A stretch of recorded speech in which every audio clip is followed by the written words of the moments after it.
Está conmigo, junto a mí va el Señor, me acompaña siempre en mi vida hasta el fin. Muy bien, muy buenas noches a todos ustedes. Un saludo muy especial, ya me conocen, mi nombre es Carlos Antonio Mojica, soy presbítero de la Iglesia Católica. Les hablamos desde su canal Apologética Emaús. En esta noche estamos muy contentos porque tenemos al padre Mauricio Saavedra, que es de la Orden de los Monjes Agustinos, de acá de Colombia, quien nos ha aceptado esta invitación a tener pues un compartir profundo para edificarnos, para edificar al pueblo de Dios, para formar a los débiles y seguir creciendo en la fe. Muy buenas noches, padre Mauricio. Lo están observando poco a poco la audiencia. Bienvenido y puede presentarse. Bueno, buenas noches, padre. Buenas noches, Betty. Buenas noches para todos ustedes. Para mí es un placer compartir. Muy agradecido de que me inviten a este espacio en donde siento que ante todo se busca la verdad de buena fe. Y pues para estos espacios creo que el corazón de un sacerdote siempre tiene que estar abierto, dispuesto y con todo el ánimo de dialogar. Muy bien, mi padre, muchísimas gracias. Y también se encuentra con nosotros Betty. Puede saludarlos, Betty, adelante. Padre, muchísimas gracias. Me siento muy feliz, muy contenta, muy honrada de estar con dos sacerdotes de Dios Altísimo. Ustedes son nuestros guías, ustedes son la voz de Cristo aquí en la tierra. Y pues muy contenta, padre. Yo le mando un saludo a usted desde México, Ciudad Juárez, Chihuahua, México. Betty Valenzuela, católica de cuna. Y pues gracias al padre Mojica por haberme invitado y gracias al padre Mauricio, un beso, muchos abrazos desde México y a la audiencia del padre Carlos Mojica, por favor, hermanitos, compartan. José Garro, comparte este enlace porque va a estar bien interesante, hermanitos. Nunca tenemos a un sacerdote de Dios Altísimo erudito en patrística. Por favor, anoten, tengan listo su cuaderno, su lápiz y adelante. Gracias, padre. Muy bien, Betty, muchísimas gracias. Padre, pues antes de comenzar, de pronto nuestra audiencia quiere conocer de pronto una reseña muy sencilla de su biografía, padre. Adelante, tiene la palabra para que pues nos exponga así en breve lo que usted así ha hecho, o la iglesia ha hecho por usted y usted por la iglesia. Adelante, mi padre, muchísimas gracias. Padre, pues miren, mi nombre es Mauricio Saavedra, soy sacerdote hace 10 años, sacerdote católico de la Orden de San Agustín, de esta congregación religiosa que fue fundada en el siglo XII, pero que está inspirada en el gran padre y doctor de la Iglesia, San Agustín de Hipona, que como muchos de ustedes quizás saben, pues nació vivió entre el siglo IV y el siglo V de nuestra era. Soy bogotano, me formé siempre en un colegio católico, en una familia católica, y después realmente de manera como muy natural entré en el seminario de la Orden de San Agustín. Tuve la fortuna, recién ordenado, de que me enviaran a Roma para seguir mis estudios de maestría y doctorado. Y entonces en el Instituto Patrístico Agustiniano de Roma, que sinceramente es el top en la Iglesia Católica para estudiar a los padres de la Iglesia, pues allí pude sacar estos estudios, la maestría y el doctorado en teología y ciencias patrísticas. Las ciencias patrísticas es el estudio de los padres de la Iglesia, el estudio del cristianismo antiguo, de la formación de la fe, etcétera, etcétera. Después trabajé en Roma, allí en ese mismo lugar, fui secretario de un cardenal que ya falleció, el cardenal Próspero Gregg, y también tuve la oportunidad de estudiar en la Pontificia Universidad de Salamanca la maestría en filosofía y también en derecho canónico. Y viví en Londres también una época bella de mi vida, siendo capellán de la comunidad latinoamericana en la diócesis de Westminster. Hace ya un buen tiempo, 2 años y medio, 3, el Señor pues me llamó a otro oficio. Soy el decano de la Facultad de Teología de Unicervantes. Unicervantes es la Universidad de los Padres Agustinos, aquí en Bogotá, Colombia. Tiene una facultad muy buena, tiene más o menos 20 años de fundada, y pues hemos estado creciendo mucho. Con la pandemia inclusive pues hemos abierto muchos cursos online sobre San José, por ejemplo en este año de San José tan bonito, sobre apologética católica, sobre los padres de la Iglesia, sobre latín, sobre griego, etcétera. Y bueno, yo dirijo un poco, coordino un poco ese grupo de profesores, que son cerca de 25 profesores de todas partes del mundo, muchos de ellos doctores en teología o en filosofía o en derecho canónico. Y bueno, es un placer. Yo vivo en Bogotá, vivo en un seminario en la Casa Mayor, en el Teologado de los Padres Agustinos aquí en Colombia. Muy bien, padre, muchísimas gracias. Entonces, ya comenzamos. Gracias por estar aquí con nosotros, compartiendo la fe. Y vamos a comenzar pues con unas preguntitas muy sencillas y pues yo le doy la palabra en este momento a Betty, que tiene pues una preguntita y que el padre nos va pues desde su fe, desde su formación, nos va a ayudar a responder. Adelante, Betty. Sí, padre, muchas gracias. Wow, wow, wow, wow. Muchísimas gracias. Padre Mauricio, ¿cómo se debe entender el primado de Roma en los padres de la iglesia? Bueno, bien, entonces yo no sé, siento que es también un deber, antes de contestar la pregunta, contextualizar siempre más a la audiencia sobre quiénes son los padres de la iglesia, porque es una categoría agiográfica, eh, pues muy importante. No todos son padres de la iglesia, no todos los que uno se imagina. Los padres de la iglesia tienen que tener unas condiciones, son cristianos que han vivido en la antigüedad, es decir, para nosotros la antigüedad cristiana está más o menos desde el año 0, cuando partió nuestro Señor la historia, hasta el año 1000 o año 800 más o menos. Han sido hombres santos, han sido hombres que su doctrina ha sido ortodoxa, ha sido católica, ha sido fiel a la verdad, y pues han escrito libros, nos han dejado libros. Por eso los padres de la iglesia en su mayoría, sí, completamente son hombres. Desafortunadamente no hay madres de la iglesia, no porque ya no hubiese habido mujeres en la antigüedad cristianas, las hubo y muy buenas, valientísimas, como Felicidad y Perpetua, Águeda, Inés, Cecilia, Anastasia, vírgenes, Santa Mónica, Santa Elena, etcétera, santas, ortodoxas, pero desafortunadamente, pues en esa época no se acostumbraba que las mujeres escribiesen mucho, entonces por eso no están allí. Luego, por padres de la iglesia nos referimos a ese conjunto de hombres santos de la antigüedad que han escrito. Dentro de ellos varios son además doctores de la iglesia, son personas que descuellan por su doctrina. Tenemos dentro de ellos, obviamente, quizá el más grande, San Agustín de Hipona. En el mundo latino, en el mundo griego podría estar quizás San Juan Crisóstomo o los padres capadocios, etc. Luego estamos hablando de una serie de escritores desde el siglo II hasta el siglo VIII más o menos, que la iglesia los considera referentes fundamentales de su tradición, de la verdadera y sana doctrina. Entonces, ese es el estudio. Entonces, cuando tú a mí me preguntas cómo los padres de la iglesia consideran el primado de Pedro, era que me preguntabas, ¿verdad? ¿Sí? ¿Cómo era tu pregunta, Betty? ¿Cómo consideran el primado de Pedro? Bueno, pues decirles que los padres de la iglesia, en su mayoría además, fueron obispos, luego son sucesores de los apóstoles, luego tienen en su corazón, ciertamente, la idea de que nuestro Señor Jesucristo derramó un carisma especial sobre los apóstoles y en particular sobre el príncipe de los apóstoles, que es Pedro, mediante la imposición de las manos, creando un ministerio de carácter divino, que es el ministerio petrino, y con él una sucesión, digamos, apostólica de la línea de Pedro que está en la iglesia de Roma. Y entonces a la iglesia de Roma, los padres de la iglesia, todos, le han reconocido siempre un papel fundamental, clave y, digamos, superior a todas las iglesias como vértice, como pivote de comunión entre todas las demás. Claro, esa doctrina, a la medida en que el tiempo iba pasando, siglo tras siglo, padre de la iglesia tras padre de la iglesia, esa doctrina se va fortaleciendo, clarificando, pero siempre pues a la luz de los textos bíblicos, a la luz de los primeros testimonios cristianos. Muy bien, padre, muchísimas gracias, padre, por esa respuesta. Ahora voy con mi pregunta. Muchos protestantes citan a los padres de la iglesia y dicen que los padres de la iglesia, algunos o no, bueno, todos no creían en la presencia real de Cristo en la Eucaristía. Entonces la pregunta es, si se nos puede ilustrar, padre, ¿los padres de la iglesia creían en la presencia real de Cristo en la Eucaristía o como un mero símbolo, como dicen los protestantes?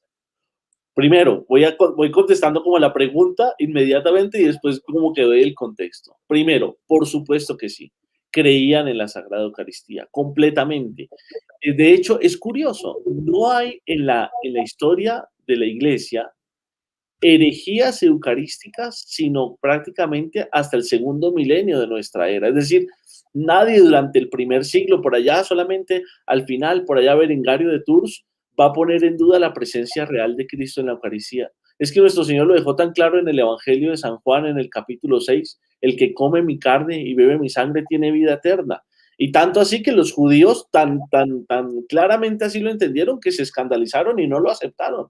Pero la palabra de Jesús era clarísima, es que este es mi cuerpo que se entrega por vosotros, esta es mi sangre. Entonces, los padres de la iglesia en esa lógica siempre, desde por ejemplo San Ignacio de Antioquía, en sus cartas bellísimas, siempre habla del cuerpo y la sangre de Cristo que se nos ha dado como alimento, como alimento.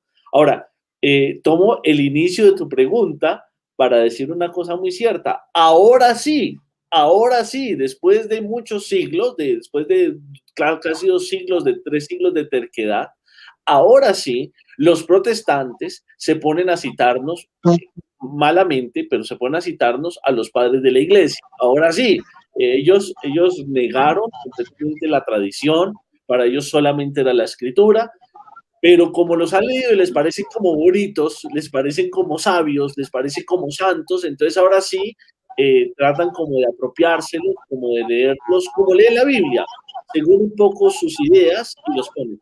Pero tú a un protestante del siglo XVI, del siglo XVII, le hablabas, es que este padre de la iglesia dijo esto, este padre de la iglesia dijo lo otro.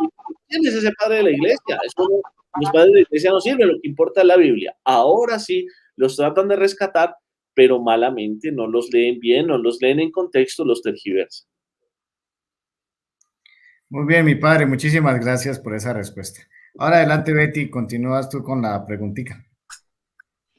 Sí, padre, muchísimas gracias. Bueno, mi pregunta sería, padre, esta. ¿Qué debemos entender por santos padres de la iglesia? ¿Son todos católicos o pertenecen a alguna denominación protestante? Yo creo que esa pregunta, si no viniera de una católica buena y la escuchara un padre de la iglesia, sinceramente se ofendería. Se ofendería tremendamente. No, los más católicos son los padres de la iglesia. Ellos inclusive varios de ellos dieron su vida por la unidad de la fe católica y se reconocían así católicos. De hecho, la expresión iglesia católica viene de un padre de la iglesia, de uno de los primeros padres de la iglesia, de San Ignacio de Antioquía, ¿no? Por católica entendía universal, aquella que está en todas partes, que celebra en todas partes la misma liturgia, que tiene la misma fe y que no va cambiando a tenor del pastor de aquí, del pastor de allá, del pastor de por acá. Entonces, los padres de la iglesia todos creyeron en la catolicidad de la iglesia católica. Por decir uno, sin duda el más grande, San Agustín. San Agustín llega a decir una frase tan contundente como decir: yo no creería en las Sagradas Escrituras si la Iglesia Católica no me lo pidiese. ¿Sí? Es decir, todos ellos, sin excepción alguna, se preocuparon por estar siempre en comunión con el Papa, siempre en comunión con el sucesor de Pedro.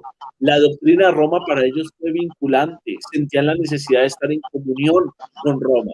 Luego, no hay un padre de la iglesia que no sea católico. Eso sería falsear la historia y sacarlos del contexto. Muy bien, mi padre, muchísimas gracias. Ahora yo continúo pues con mi preguntita. Antes pues saludamos a todas las personas que se están uniendo a este en vivo. Muchísimas gracias. Les pedimos pues que le demos like y compartir para que muchas personas se formen y nos formemos en esto tan importante que es la fe y la historia de la iglesia. Ahora mi pregunta, padre, en los debates que se han tenido con algunos de ellos, ellos niegan, afirman que los padres de la iglesia no aceptaban los deuterocanónicos del Nuevo Testamento, que son Tobías, Judí, Esther, Primera y Segunda de Macabeos, Sabiduría y Eclesiástico, y que ya pues los concilios los declararon como canónicos, ¿cierto? Entonces la pregunta del antiguo, padre, perdón, del Antiguo Testamento, usted dijo de nuevo. Sí, del Antiguo Testamento. Entonces, ¿todos los padres de la iglesia creían en los deuterocanónicos? ¿O qué dificultad había ahí? ¿O si hay o no hay? ¿O los padres de la iglesia aceptaban los deuterocanónicos? Bueno, la pregunta es excelente porque permite una reflexión importante. ¿Cómo llega la Biblia a nuestras manos? La Biblia que llega a nuestras manos incluso llega pues con los deuterocanónicos. ¿Cómo llega? Pues por medio de los padres de la iglesia. Si no fuera por los padres de la iglesia, tendríamos un hueco en la historia de 8 siglos. Entonces, la Biblia que nosotros tenemos está formada, claro, siempre por inspiración divina, pero transmitida al fragor del estudio, del amor de los padres de la iglesia. Son los padres de la iglesia los que nos dijeron, los que nos dieron la certeza que esos son los libros, que esos son los libros. Ahora, claro, al interno del mundo judío, sí que había un debate sobre si todos los libros que hoy consideramos los católicos como parte del Antiguo Testamento, los 46 libros, eran inspirados o no, porque había un grupo de personas que pensaban, hablo de judíos, nunca de cristianos, que pensaban que Dios solamente para hablar de manera inspirada hablaba y hacía escribir su mensaje en hebreo. Y lo cierto es que pues la historia, los estudios bíblicos han demostrado que no, que nuestro Señor también, por supuesto que se inspiraba en otras lenguas como el arameo, etcétera, y también en el griego, que ahí es donde está el debate, porque muchos de esos libros deuterocanónicos se ha pensado a lo largo de la historia que fueron escritos originalmente en griego y que por eso muchos entonces los pusieron aparte. Pero otra gran parte de la comunidad judía no lo consideró así y consideraron esos libros plenamente inspirados, aunque se hubieran escrito fuera de la tierra de Israel, en el exilio y con una lengua distinta al hebreo. Y los asumieron, los incorporaron. Los padres de la iglesia, y ya incluso en el Nuevo Testamento, esta idea de recibir textos y de citar textos del Antiguo Testamento, no puestos en hebreo, sino en griego, la asumieron los mismos autores del Nuevo Testamento, empezando por San Pablo, que citaba la famosa Septuaginta, la traducción griega del Antiguo Testamento. Y después los padres de la iglesia eso lo recogieron.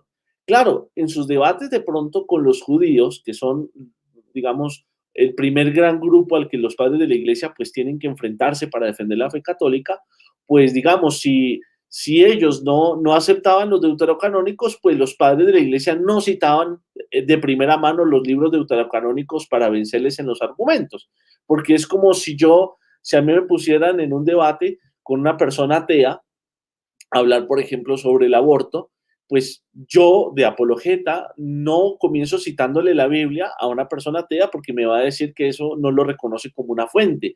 Comienzo citándole argumentos de carácter médico, filosófico, histórico, etcétera, etcétera. Así hacían los padres son los grandes apologetas, pero eso no quiere decir que ellos no aceptaran todos los libros que hoy los católicos consideramos como revelados del Antiguo Testamento.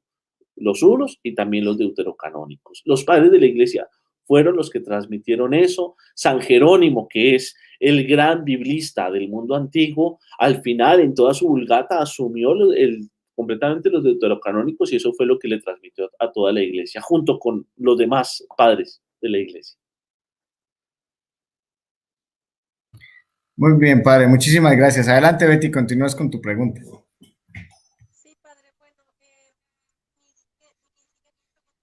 Betty, se te está yendo un poquito el audio. Betty, continúas con tu pregunta. Hola. Sí, te alcanzo a leer los labios y el sonido, pero no es potente. Voy a salir y voy a estar. Vale. Padre, por favor, llego en menos de segundos. Vale. Listo. Muy bien, padre, muchísimas gracias. Aquí encontramos muchas personas de muchas naciones de América Latina, desde pues Estados Unidos, hay algunos hasta Argentina que están ahí comentando, saludando.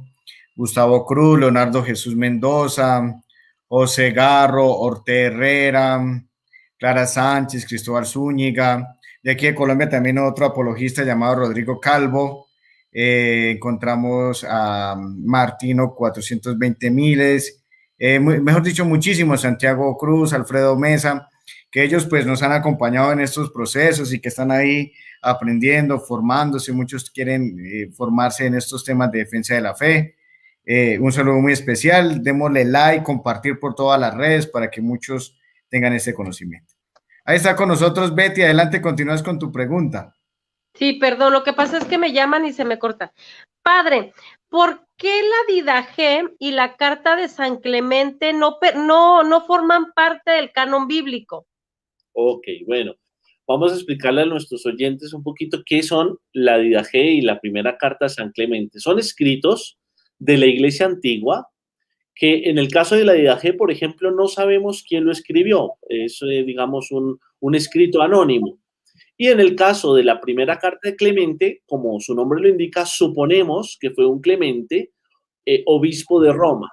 La carta, digamos, tiene un contexto muy bonito, es una carta, digamos, de un obispo de Roma escribiéndole a la comunidad de los corintios para que se mantengan unidos, y se ve evidentemente allí el primado de la iglesia de Roma ya sobre otra iglesia, diciéndoles disciplinarmente lo que tienen que hacer.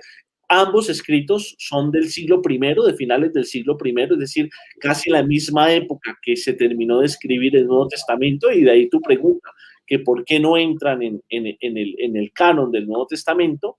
Y bueno, la respuesta pues es esta en gran parte. Lo primero es que de la Didache, del primer escrito, que es como una especie de doctrina de los apóstoles o de Vademecum, etcétera, es como un manual del primer misionero cristiano. A lo largo de la historia de la iglesia, inclusive por los padres de la iglesia, se tuvo conocimiento de que existía ese escrito.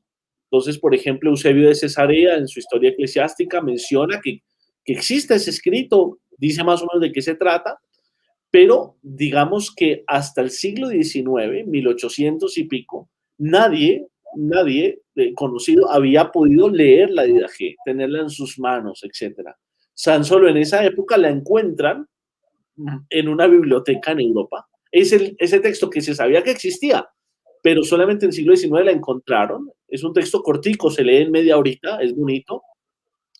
Y entonces, pues claro, si tú lo comparas con los libros del Nuevo Testamento, su tradición, su transmisión ha sido ininterrumpida desde el siglo I hasta nosotros. Siempre hemos tenido con nosotros al Evangelio de San Juan, siempre hemos tenido con nosotros los Salmos, siempre hemos tenido con nosotros el Evangelio de Marcos, de Mateo, de Lucas, la Didache no. Entonces, claro, los padres de la iglesia pues no lo metieron en el canon, no estaba a la orden del día, porque de lo contrario, claro, lo hubiéramos conservado. Y al no tener claramente el autor de la carta, pues tampoco, porque ustedes acuérdense que de los criterios que existen para la canonicidad de los libros del Nuevo Testamento, uno de los criterios fundamentales es la apostolicidad del escrito, es decir, que esté unido a una tradición apostólica, a Pedro, a Juan, a Mateo, etcétera, a Santiago, pero en el caso de la Didache, pues es un escrito anónimo. Otra de las cosas, otro de los criterios fundamentales es que esos textos siempre se leyeron en todas las iglesias del orbe. Cuando hablo de iglesias, no hablo de las protestantes o las calvinistas que no existían, sino de los lugares, ¿no? De la iglesia de Roma, de Corinto, de Éfeso, de Jerusalén, de Alejandría. Eran textos conocidos, se leían públicamente y eran sana doctrina, no tenían herejías. Esos son como los 4 grandes criterios con los cuales los padres de la iglesia dijeron, estos son los libros canónicos. Y allí no consideraron ni la Didache ni la primera de Clemente. La primera de Clemente, además, está claro de que Clemente no era un apóstol, sino un sucesor del apóstol Pedro. Entonces, también por esa razón, aunque la carta es importantísima para establecer y para subrayar que ya la iglesia de Roma, a finales del siglo I, ya tenía un valor de unidad y de gobierno sobre toda la iglesia, a pesar de eso, no, por las razones que he dicho, no entra dentro del canon del Nuevo Testamento. Muy bien, padre, muchísimas gracias por esa excelente respuesta. Ahora, pues yo continúo con mi pregunta.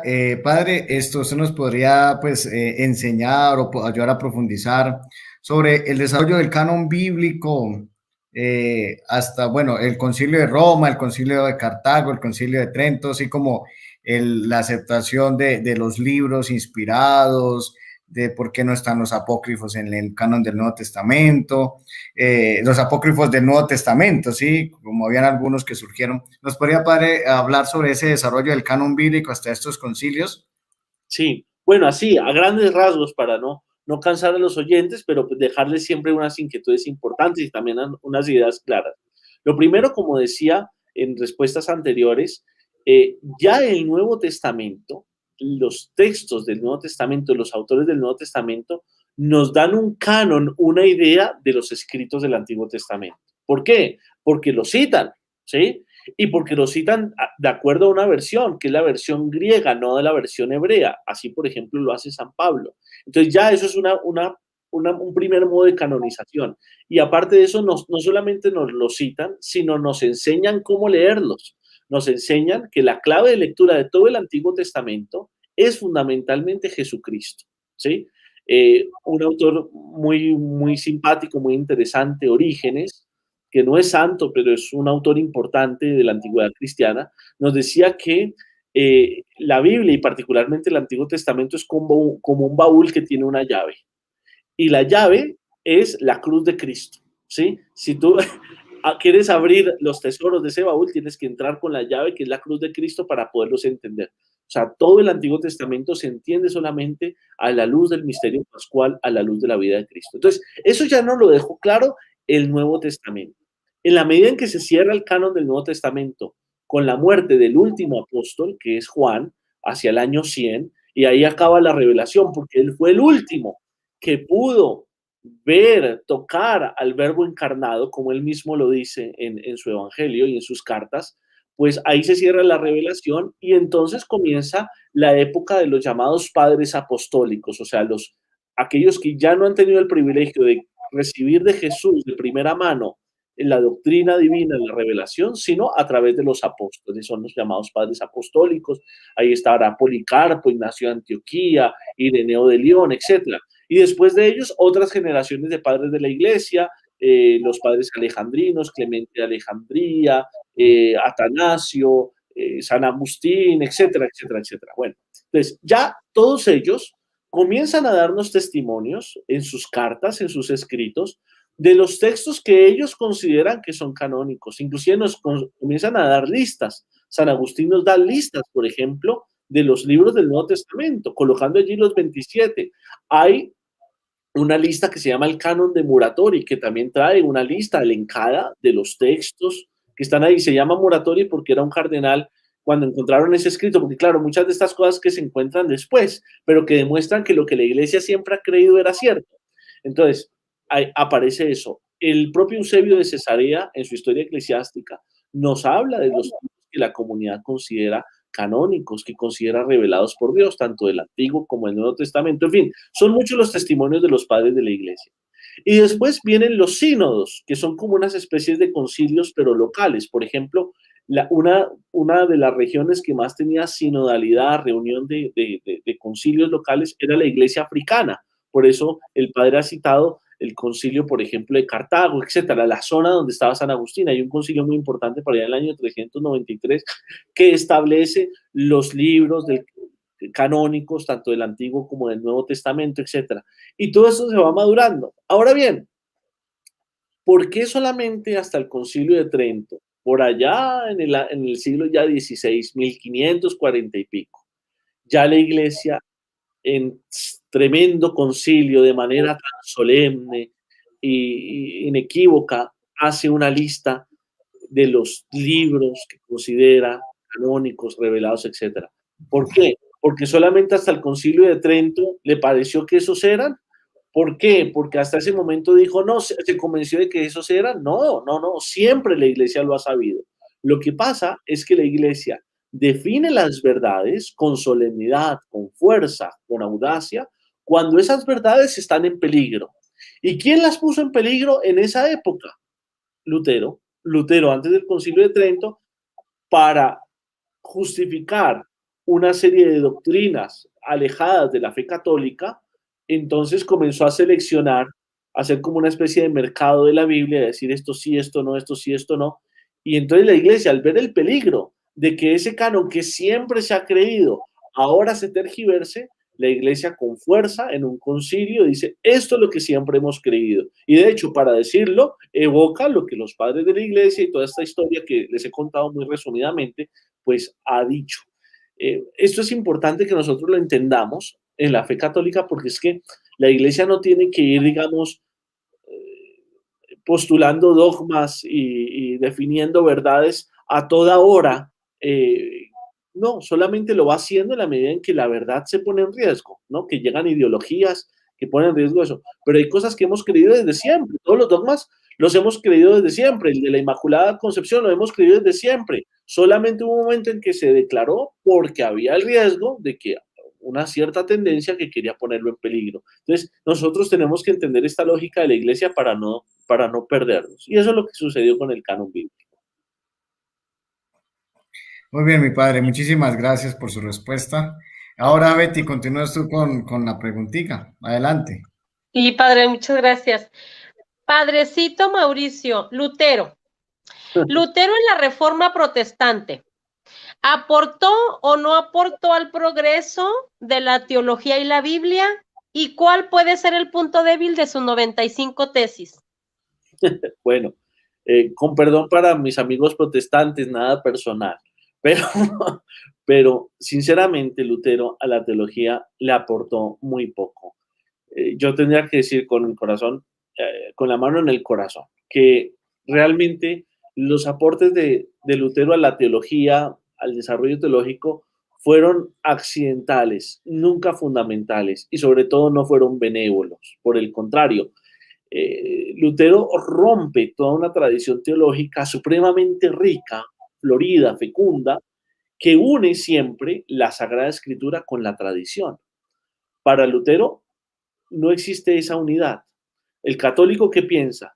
La revelación viene por una fuente en que se manifiesta Sagrada Escritura y tradición. El protestante dice no, solo Escritura. Para el católico están siempre la fe y las obras. El protestante, con Lutero, dice no, solamente la fe es lo importante, no las obras, ¿sí? Para el católico siempre está el tema de la gracia de Dios, pero del mérito humano que acoge esa gracia.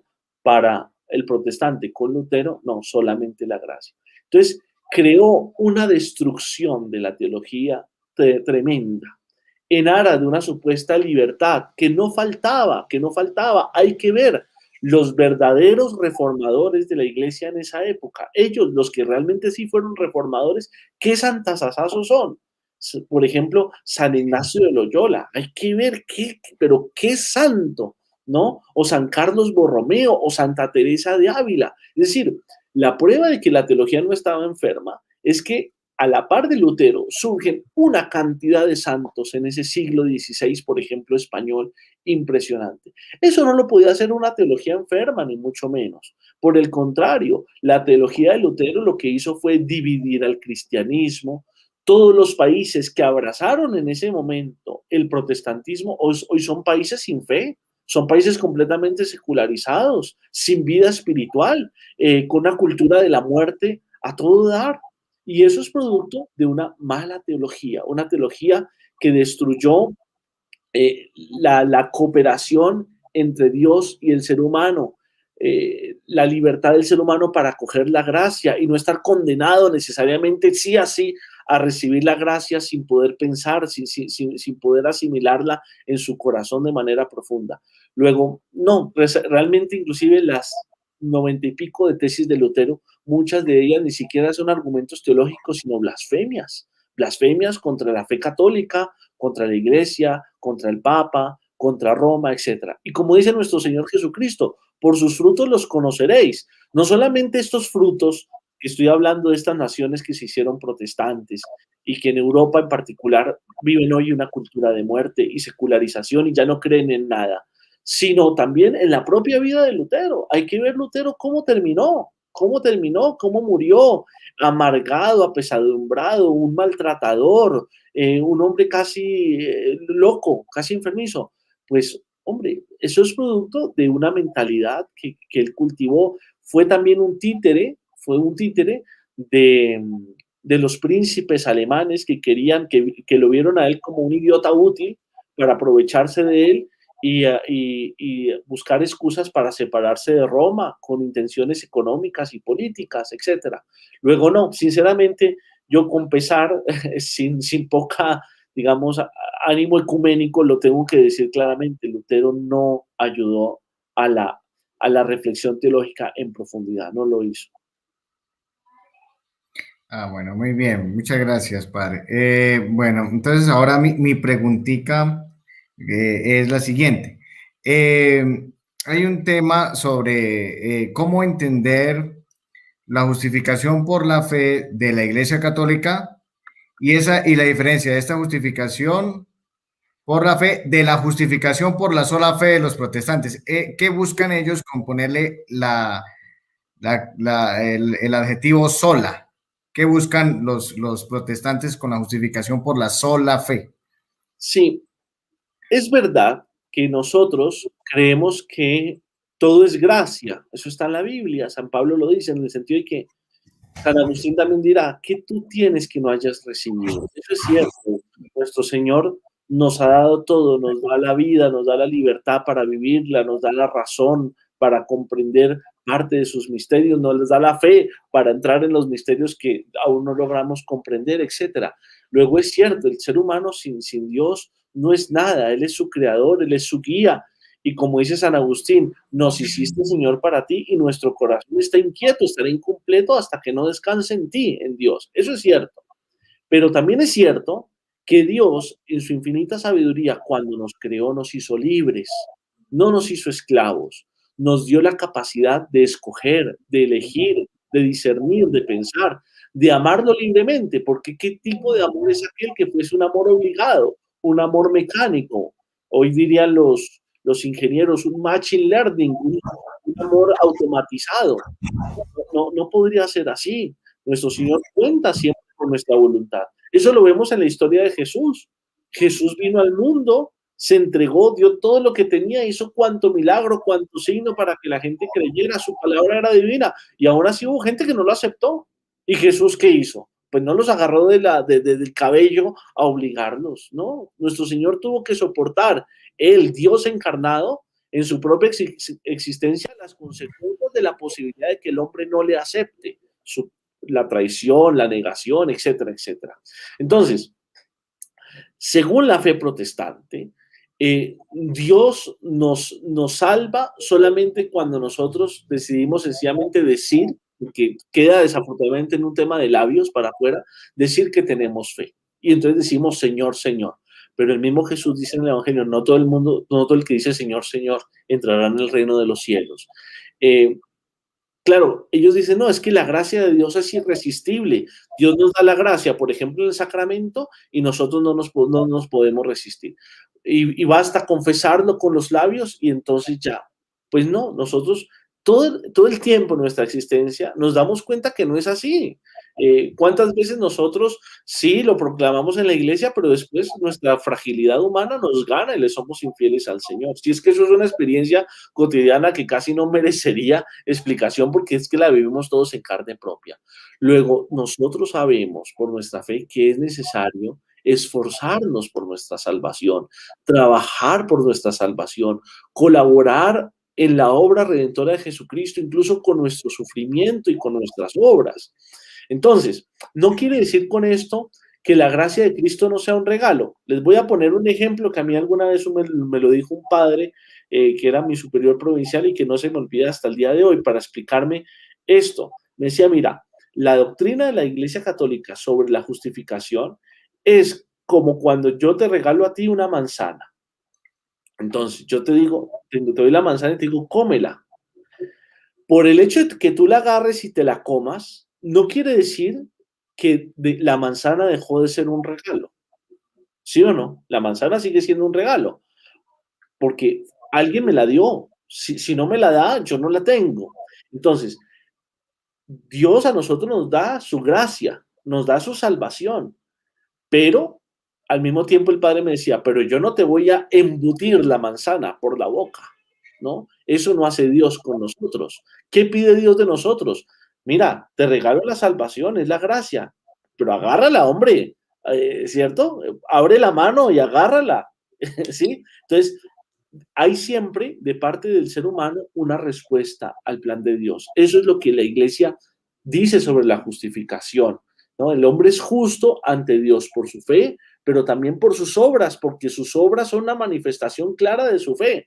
Entonces, no porque nosotros hagamos las obras no quiere decir que no todo sea gracia, todo es gracia, es que la manzana nos la regala Dios, pero nosotros tenemos que colaborar con nuestra libertad para tomar la manzana y comerla. Es evidente, para responderle a Dios. Eso por una parte.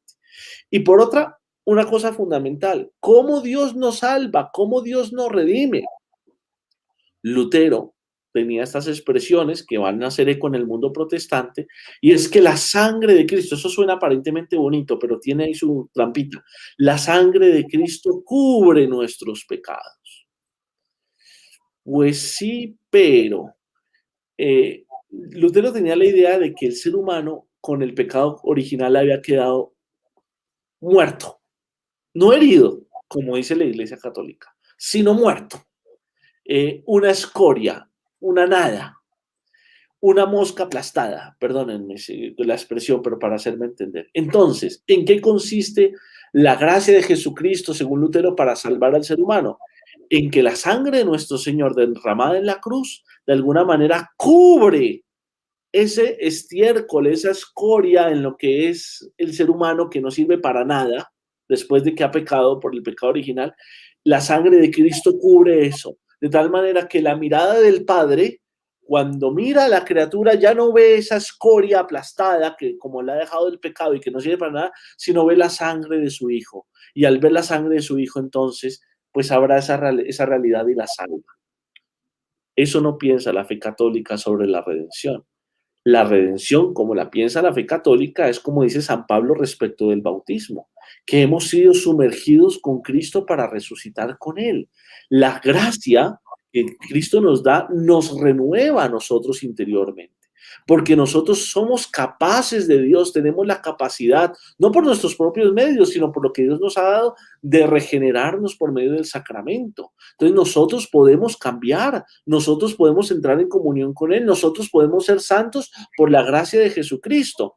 Entonces la redención de Cristo no es para taparnos esa escoria que siempre seremos, sino para renovarnos por dentro. Nos hace consanguíneos suyos con su Eucaristía, nos hacemos consanguíneos, decía el Papa Benedicto en una frase bella, muy bella, y por medio de esa transfusión de sangre, si se quiere, nosotros nos hacemos dignos, justos ante Dios. Entonces, la salvación cristiana, la justificación católica, es una renovación desde el interior de la persona, y eso pues es muy importante y muy distinto a la doctrina protestante clásica. Muy bien, padre, muchísimas gracias por esa respuesta. Ahora le damos la palabra a Betty, y mientras Betty va preparando la pregunta, un saludo muy especial a todos los que nos están observando, tanto católicos y ya por ahí algunos no católicos. Un saludo muy especial para todos. Nos encontramos con el padre Mauricio Saavedra, que es de la Orden de San Agustín. Creo que es la orden más antigua, ¿cierto?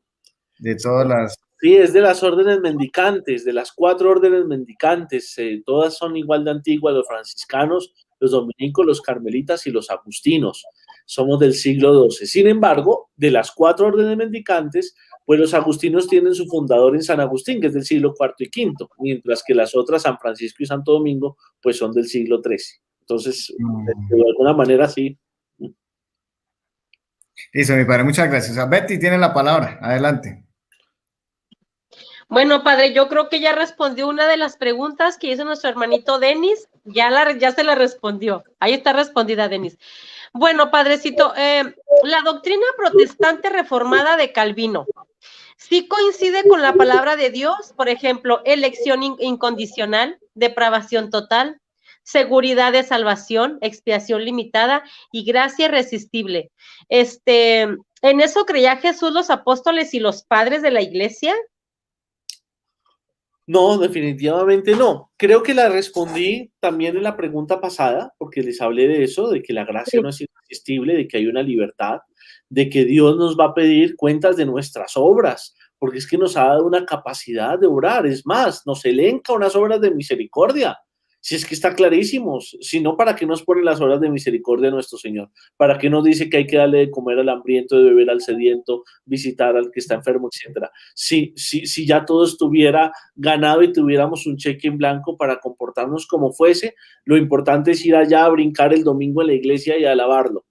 No, por nuestras obras nosotros nos unimos, entramos en comunión con Dios. Esa es la doctrina más cierta, una doctrina que no está en los libros, fíjense, sino que está en la vida de la iglesia, está en la vida de los santos.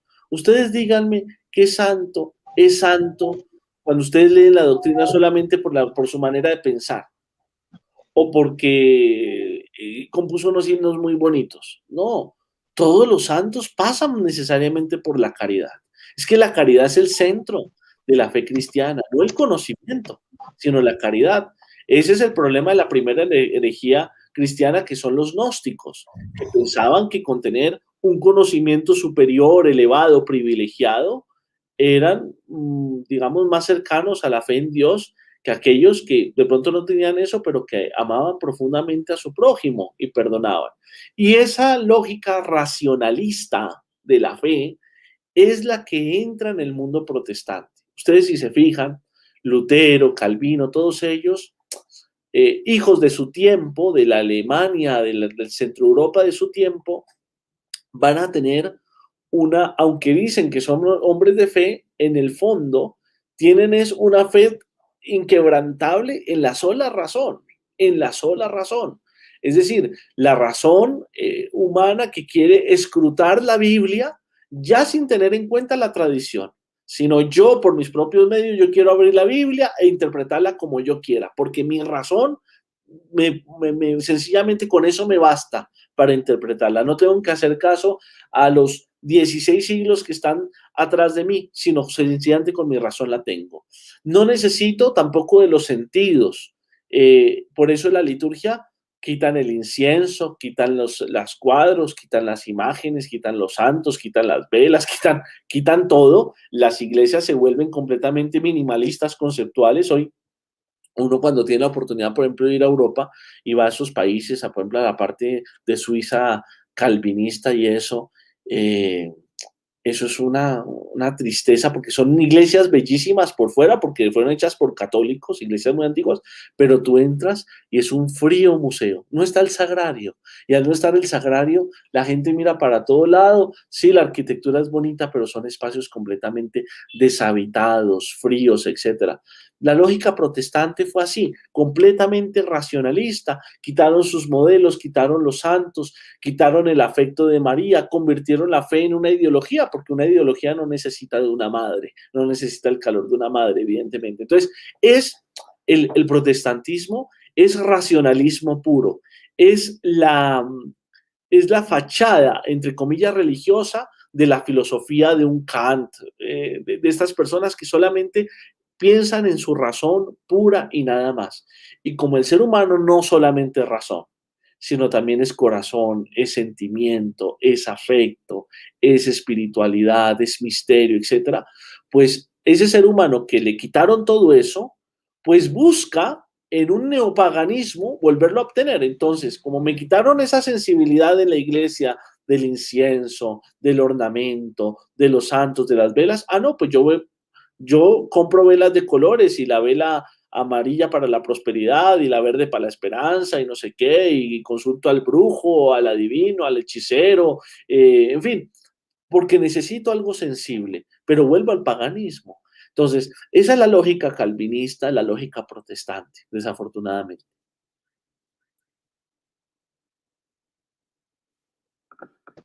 Su micrófono, padre. Sí, muchísimas gracias, padre, por su respuesta. Ahora bien, va mi pregunta.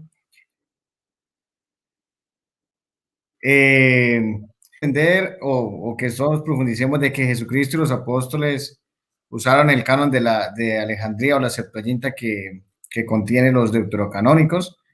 O sea, ¿cómo puede ayudarnos usted a profundizar desde sus estudios sobre que Jesucristo y los apóstoles usaron la Septuaginta? Bueno, entonces expliquemos.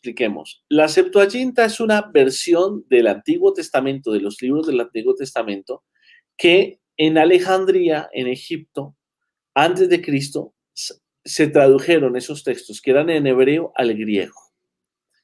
Esa versión en griego no solamente es una traducción, sino se convierte en una interpretación, porque cuando tú traduces de un idioma a otro, no solamente traduces, sino interpretas, das también, digamos, nuevas visiones sobre aquel texto que recibes. Entonces, ese texto fue muy popular entre los judíos que estaban viviendo en la diáspora, en la dispersión, no en Jerusalén, sino por otras partes del mundo antiguo, por Alejandría, por Babilonia, por Roma, etcétera. Porque esos judíos, aunque de tradición judía, pues con el pasar del tiempo y las generaciones olvidaban su lengua original, el hebreo, y comenzaban a hablar otras lenguas, sobre todo el griego, que era la lengua universal. Ustedes fíjense que eso pasa mucho. Yo no sé, seguramente de pronto hay personas que nos están escuchando que ya no viven en su país de origen y de pronto viven en un país con una lengua distinta. Ustedes siguen hablando de pronto español en Estados Unidos, si hay alguno que está en Estados Unidos, lo sigue hablando, pero ya a sus hijos les cuesta más hablar español, comienzan a hablar más inglés, y ni qué decir si tienen nietos. Bueno, entonces eso se va olvidando, pero ¿cómo seguir teniendo una fe, manteniéndola, etcétera? Pues más allá de la lengua, o mejor, la lengua va cambiando, pero el contenido se va enriqueciendo, se va sintiendo. Entonces, esa fue la lógica un poco de esta versión que se llama Septuaginta, porque la tradición dice que fueron 70 personas, por eso Septuaginta, 70 personas, 70 sabios que hicieron esta traducción de estos textos. Bueno, más allá de algunos temas legendarios en torno a esto, esta versión era tan popular que en la época de Jesús, y de los apóstoles y de los evangelistas, aquellos que escribieron la vida de Cristo, etcétera, que la escribieron en griego, no en hebreo. El Nuevo Testamento en su mayoría está escrito todo en griego, pues cuando tenían que citar la tradición del pueblo judío, sus sagradas escrituras, o sea, lo que nosotros conocemos como el Antiguo Testamento, usaron fue esta versión, la Septuaginta. Entonces, esta versión, tan importante que los protestantes no le dan esa importancia, porque es que dicen que fue escrita en griego y que nuestro Señor solamente escribió fue en hebreo, etcétera. Pues no, señores, los primeros que la usan son los apóstoles, son los evangelistas, es el propio San Pablo. Por eso decía yo que son los primeros ellos en canonizar esa versión de los 70. La usaron y si está en la Biblia, pues es una versión canónica, es una versión que nosotros consideramos inspirada por el Espíritu Santo. Muy bien, mi padre, muchísimas gracias por su respuesta. Adelante, Betty, continúas tú con la preguntita. Sí, padre. Bueno, esa pregunta ya la respondió el padre. Padre, ¿cómo entender el canon de Alejandría o Septuaginta? ¿Cuáles libros tenía y Jesús y los apóstoles la acogieron totalmente? Ya me la preguntaron. Me la preguntó el Sí, padre. esa también. Sigue la siguiente. La siguiente. No, es que también esa ya, a ver, a ver, padre, ahí va. No, también esa. ¿Cómo vivían los sacramentos, especialmente la Eucaristía, los primeros cristianos? Bueno, esto es muy bonito. Miren, son los primeros cristianos que nos enseñan a vivir a nosotros hoy la Santa Misa. Estos padres de la iglesia. Ellos, por ejemplo, no solamente la Eucaristía, sino los demás sacramentos. Ellos inventaron lo que nosotros conocemos como el proceso de iniciación cristiana. Cómo se llega a ser bautizado, a recibir la Eucaristía, a la confirmación, a los sacramentos de la iniciación cristiana, estableciendo lo que se conoce como el proceso del catecumenado. No el neocatecumenado, que es un movimiento eclesial en la Iglesia Católica, no, sino el catecumenado. Entonces, ellos lo establecieron, San Ambrosio, San Agustín, etcétera. Era un periodo largo, se tomaban mucho tiempo, inclusive hasta 3 años. Cuando alguien mayor de edad decía, yo quiero ser cristiano, se inscribía en el libro de los catecúmenos y pasaba por 3 años de formación. Una formación que no era solamente académica, intelectual, sino también caritativa, de aprender a hacer obras de misericordia y de vida comunitaria, ¿no? Y de participación en la liturgia. Habían partes de la liturgia que estaban reservadas para los que ya habían sido bautizados y otra parte que sí, pues digamos, podían compartir todo, sobre todo lo que era la liturgia de la palabra, los sermones, etc. Siempre en la Iglesia Católica hubo una devoción enorme a la Sagrada Eucaristía. Les doy tan solo un ejemplo de tantos. San Agustín, por ejemplo, llega a decir, y esto vale para hoy también, dice, así como tú te fijas en que no se pierda ni un pedacito del cuerpo de Cristo, así también fíjate en que no se te pierda ni un pedacito de la palabra de Dios proclamada. O sea, fíjense que él hablando justamente de la importancia de la palabra de Dios nos está hablando también de la devoción a la Eucaristía, ¿se entiende, no? O sea, hoy por hoy nosotros lo entendemos muy bien. Nosotros estamos pendientes, el sacerdote y quienes colaboran, de que cuando se administra la Sagrada Comunión no se caiga ni un pedacito de la hostia consagrada. Eso mismo nos lo dice ya San Agustín en el siglo IV. Así como estás pendiente de que no se pierda ni un pedacito del cuerpo de Cristo. O sea, fíjense la devoción que se tenía. Después nos va a hacer una reflexión muy bella. Así también estás pendiente de que no se te pierda ni un pedacito de la palabra de Dios proclamada. Es decir, estar atento a la escucha de la palabra de Dios. Pero entonces, la devoción que esta gente tenía por la Eucaristía era enorme. Y la manera en que la vivían, con qué mística. Nosotros, por ejemplo, tendríamos que aprender mucho de los padres de la iglesia en esto. Por ejemplo, los sacramentos, cómo los celebraban en un silencio reverencial, por ejemplo. La plegaria eucarística y cosas así, la celebraban sotto voce, en voz baja, para crear un clima contemplativo en la iglesia. A veces nosotros, un poco embadurnaditos con la doctrina protestante, a veces se nos va metiendo en la iglesia, pensamos que nuestros sacramentos, nuestras misas, tienen más valor en cuanto que predomine muchas palabras, palabras humanas. Entonces, ustedes fíjense, en una iglesia protestante no hay ni altar. En una iglesia protestante no hay ni altar. ¿Qué hay? Un micrófono, un atril y una orquesta para que el pastor protestante hable 4 horas. Entonces es la sobreabundancia de la palabra humana y la destrucción de la palabra divina que se hace carne en el sacramento. Así es el culto protestante. Nosotros los católicos tenemos que tener cuidado de eso.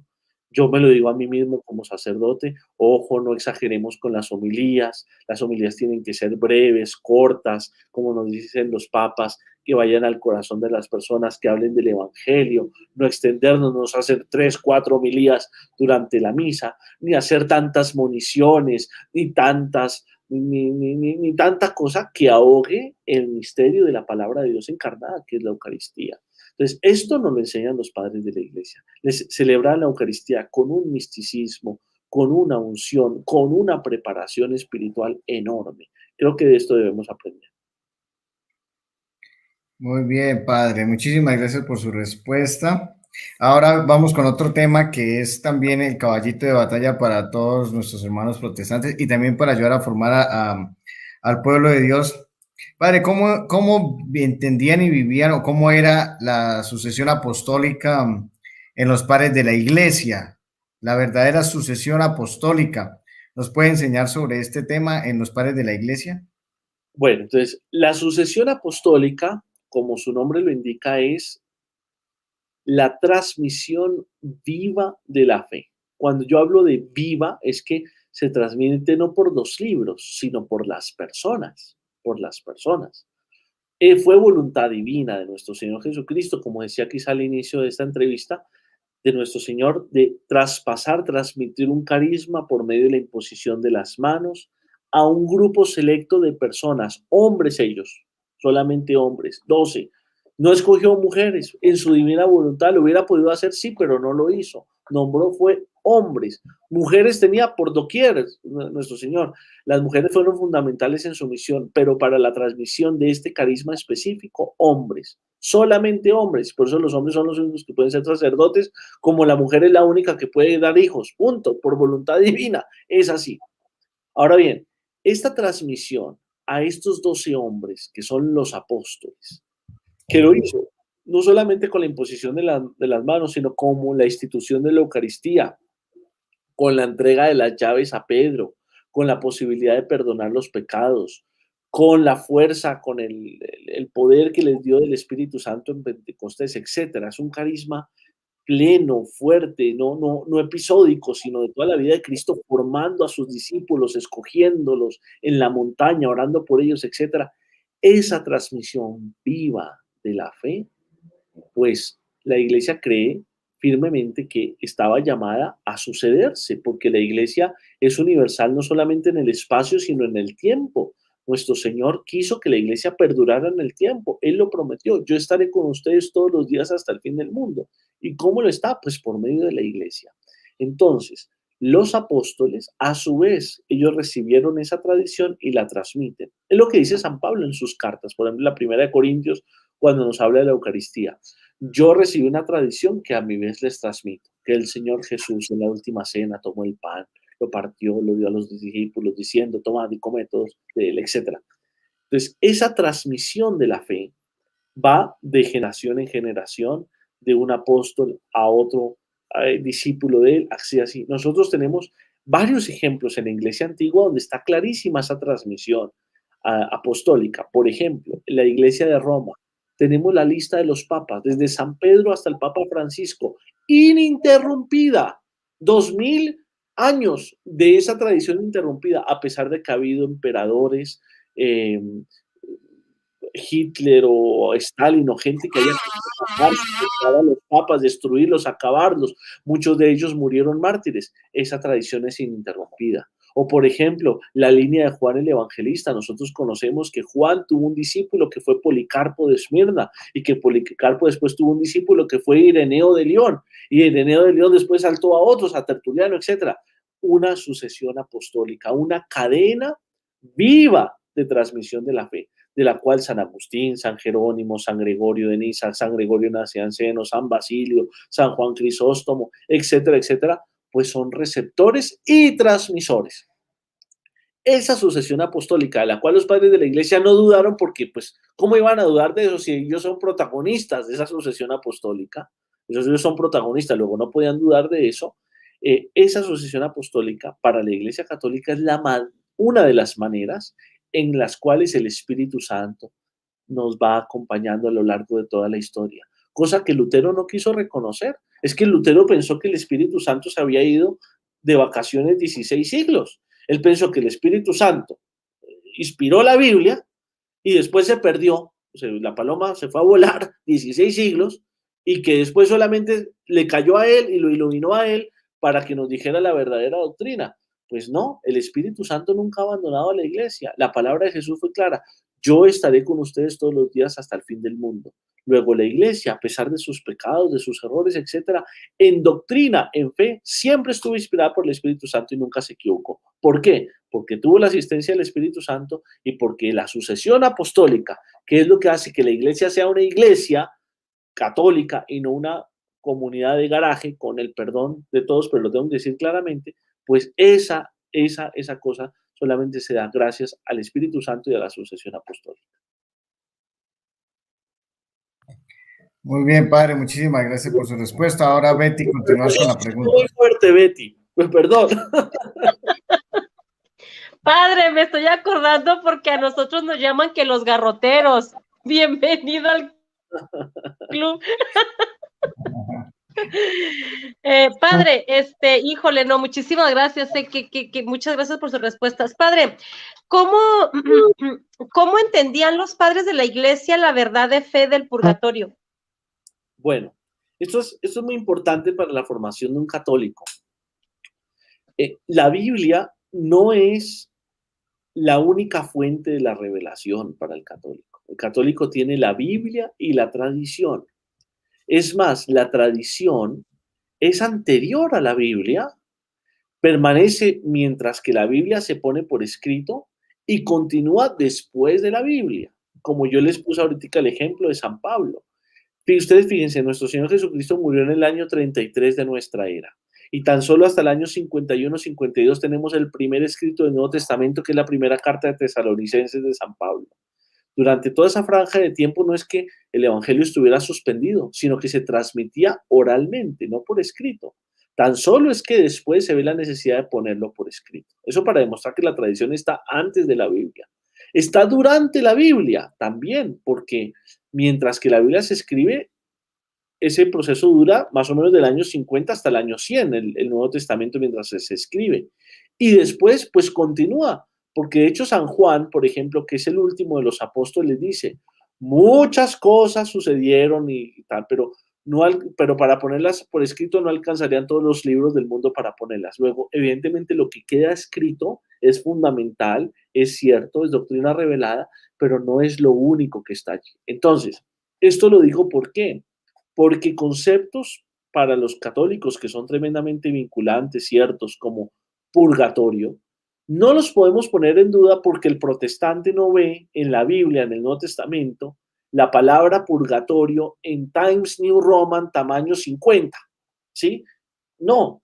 Entonces, hay unos conceptos de la fe que aunque no estén de manera expresa en la Biblia, escritos de esa manera, no quieren decir que la iglesia no los haya tenido siempre presentes, aunque tuviesen distintas denominaciones. Y eso lo hablo para dogmas de María, lo hablo para maneras de expresarnos sobre la Eucaristía, sobre nuestra fe eucarística. Por ejemplo, la palabra transubstanciación no la van a encontrar en la Biblia, pero es quizá la mejor manera de definir el milagro eucarístico que se da siempre todos los días en la iglesia, etc. Lo mismo la palabra purgatorio. Entonces, el concepto que tiene contenida la palabra purgatorio, que es que nosotros seremos juzgados según nuestras obras, que tendremos que configurarnos plenamente por Cristo para verlo cara a cara, que para llegar a ver a Cristo cara a cara tenemos que hacernos dignos de Él por medio de la configuración de lo que llamaba en la segunda carta de Pedro el fuego del Espíritu Santo, etcétera.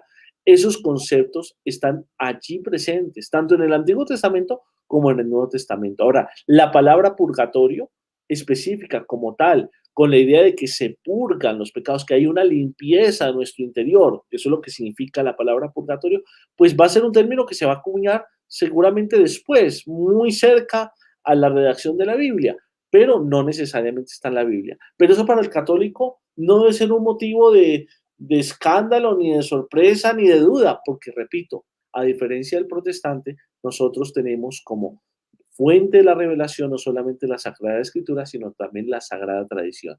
Y los padres de la Iglesia del purgatorio, como en muchas otras realidades, nos hablaron, nos lo expresaron, nos lo definieron, nos lo explicaron, nos lo transmitieron. Muchas gracias, padre, por esa respuesta. Y bueno, padre, entonces como hemos visto que usted pues es estudioso bastante en San Agustín, y la pregunta es, ¿San Agustín creía en la Inmaculada Concepción, en la Asunción de María al cielo? ¿Qué Claro, aporta San Agustín a estos dogmas marianos? claro que sí. Bueno, no solamente San Agustín, todos los padres de la Iglesia, eh, ahora si quieren aterrizo en San Agustín, eh, tienen una idea de la Virgen María como una pieza clave, sine qua non, se dice, en el misterio de la salvación. Sin el sí de María, Dios no hubiese entrado en el mundo.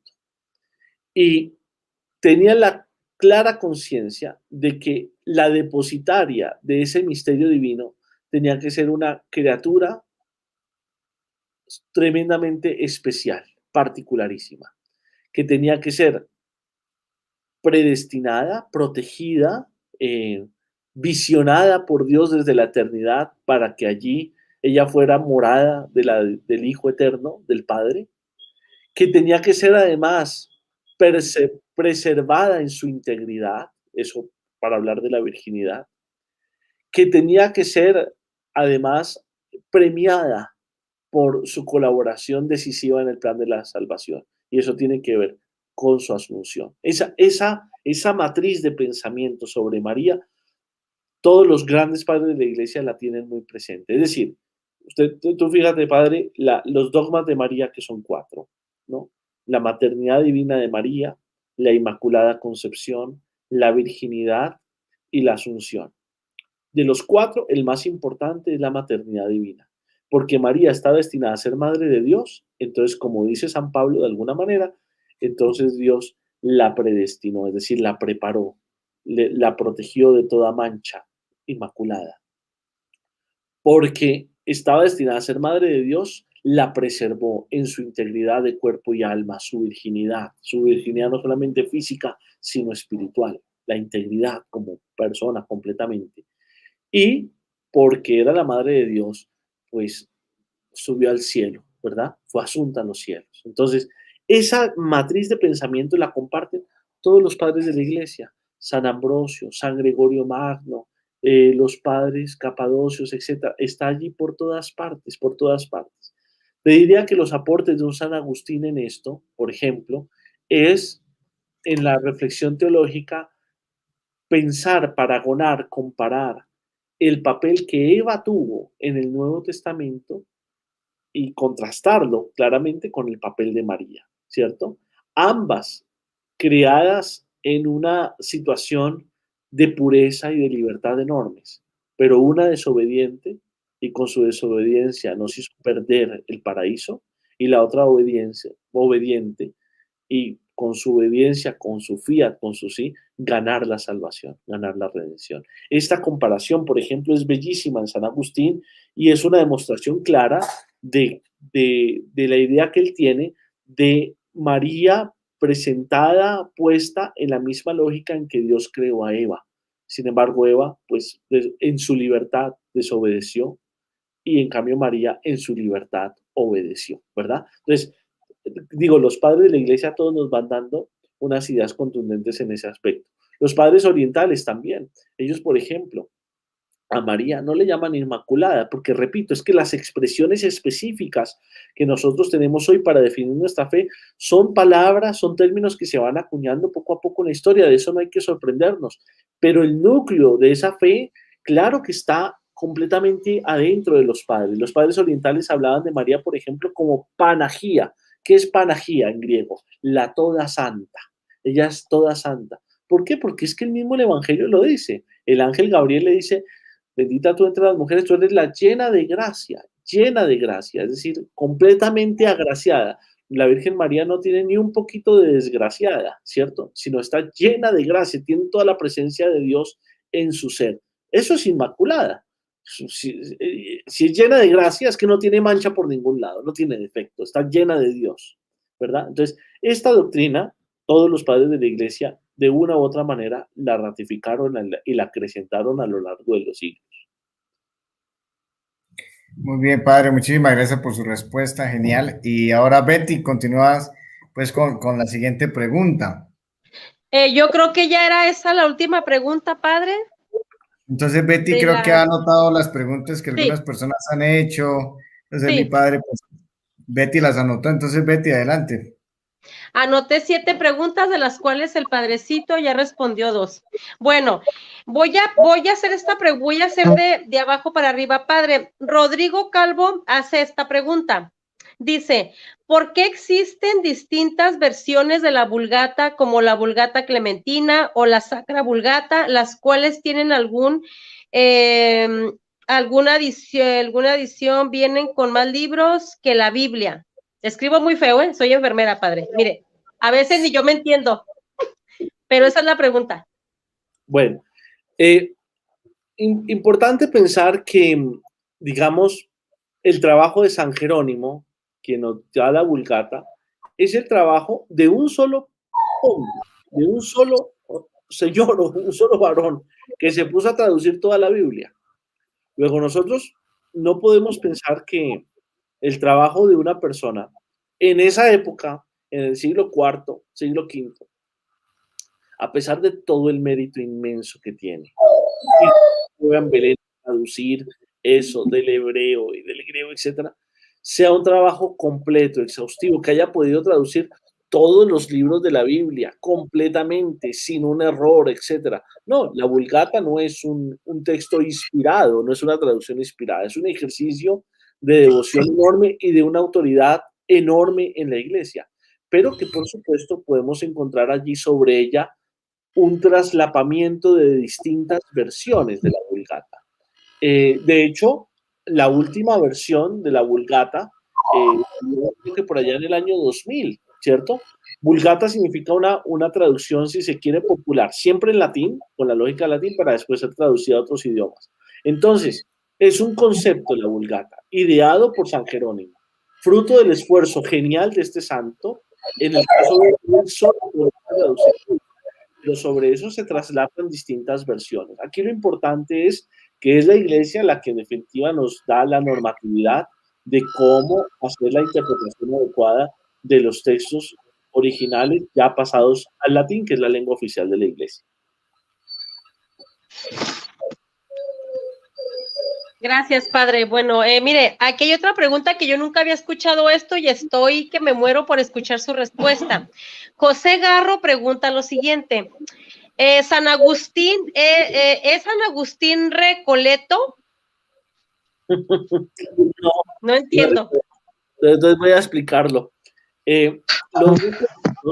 Los agustinos recoletos son una rama de una congregación que surge de la orden de San Agustín, de la familia agustiniana, de la orden a la que yo pertenezco. Ellos surgen apenas en el siglo XVI como movimiento y ya en el siglo XX como una orden separada de la orden de San Agustín. Digámoslo así, son católicos, por supuesto, primos, hermanos nuestros, digamos, de la orden de San Agustín y orden de Agustinos Recoletos. Nos queremos mucho. En su momento, digamos, hubo una división, pero no por temas doctrinales ni nada de eso. Ellos querían ser más recogidos, la palabra recoletos quiere decir más dentro del convento, no digamos en un ámbito más de misión o de universidades como de pronto es la tradición más de la orden de San Agustín, y de ahí deriva el nombre. Entonces uno no puede cometer el anacronismo, eso se llama anacronismo, es decir, de poner fuera del tiempo adecuado las cosas. Entonces uno decir que San Agustín fue Recoleto, pues no, San Agustín ni se imaginó, ni nunca pensó en ese término para definir su estilo de vida. No, en absoluto. Ah, ok, padre. Bueno, fíjese, nunca había escuchado eso. Bueno, Mike hace una pregunta muy interesante que dice que lo escuchó hablar sobre las clases de patrística online en línea, que si le puede dar información. ¿Está interesado? Bueno, muy bien. Pues, a ver cómo podemos hacerlo. Lo primero es que ustedes sepan que, de pronto para los que se van sumando a la transmisión, de que yo soy el decano de la Facultad de Teología de Unicervantes, que es una universidad de los Padres Agustinos en Bogotá, Colombia. Ahora creo que al momento, si quieren entrar a la página, desafortunadamente va a estar caída porque hoy justo le estamos haciendo un mantenimiento a la página, pero yo creo que a partir del lunes, si ustedes ponen Unicervantes, van a encontrar la página con la Facultad de Teología. Tenemos un micrositio donde están todos nuestros cursos, eso lo estaremos siempre renovando. Yo, si quieren, con mucho gusto, padre, no sé si puedo compartir por alguna parte mi teléfono de WhatsApp por si me quieren escribir o de alguna manera compartirles, porque pues yo les puedo mandar por WhatsApp, etcétera, o por correos electrónicos la información de todos los cursos que hacemos en la Facultad de Teología, que todos son pues sincrónicos por el Zoom, etcétera, y estamos pues todo el tiempo creando nuevos cursos. Por ejemplo, este año estamos ofreciendo el curso sobre San José, ese curso lo doy yo. Estamos ofreciendo un curso sobre apologética católica que comenzará el 24 de abril. Estamos ofreciendo un curso para Semana Santa, que es como una especie de retiro espiritual lunes, martes y miércoles santo, un curso para meditar los misterios de la pasión de Cristo. Ofrecemos, en este momento estando el curso de introducción a los padres de la iglesia, también teología bizantina, bueno, en fin, muchos cursos. Entonces, si me hacen llegar de pronto los teléfonos, los contactos a través del padre, etcétera, con mucho gusto les puedo mandar.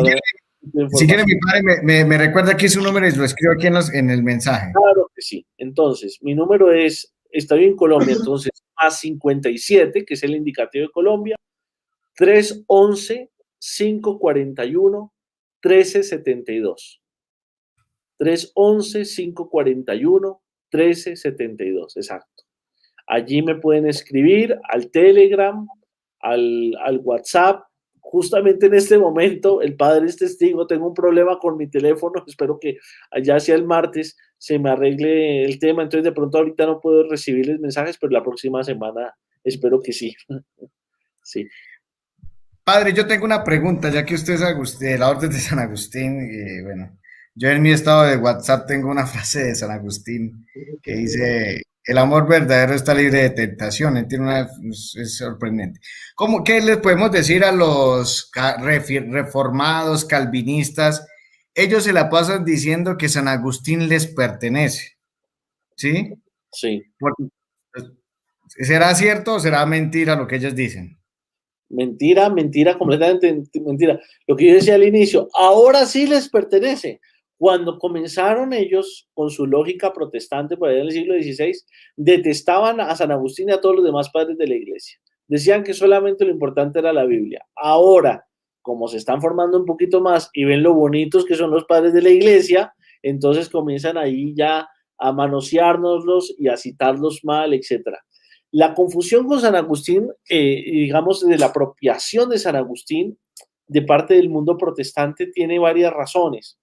La primera es que San Agustín, una primera es que Lutero hacía parte de la orden de San Agustín, de esta orden mendicante. Entonces, claro, era fácil asociar a Lutero con San Agustín por esa razón, pero repito, o sea, Lutero solamente para él la autoridad es la Biblia. Ahora bien, San Agustín, en el contexto en el que él tuvo que evangelizar, hacer pastoral, etcétera, se enfrentó a muchas herejías. Él, por ejemplo, se conoce también como el martillo de los herejes. Destruyó como 4 herejías muy grandes del mundo antiguo: el maniqueísmo, el donatismo, el arrianismo y el pelagianismo. Cada una de esas tenía unas ideas pues que no son católicas. La más dura batalla que libró San Agustín, que fue al final de su vida, fue contra el pelagianismo. ¿Y qué decía el pelagianismo? De un monje irlandés que se llamaba Pelagio, que era un hombre muy virtuoso.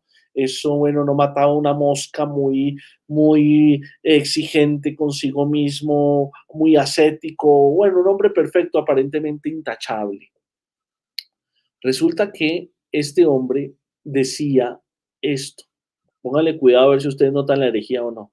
Decía: Jesucristo es para mí un ejemplo de vida y yo lo sigo. Y si lo sigo, entonces podré hacer el bien, podré hacer las cosas, porque para mí Jesucristo es un ejemplo de vida. Yo les pregunto a ustedes que me están oyendo, ¿notaron la herejía que dije o no?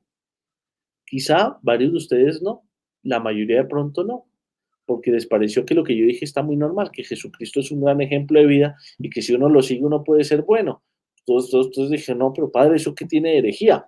Bueno, San Agustín, que tenía buen olfato de un hombre teólogo, pensador, que piensa cada palabra, descubrió en la doctrina de Pelagio una herejía muy grande. ¿Por qué? Porque Pelagio habla de San Agustín, de Cristo solamente como ejemplo.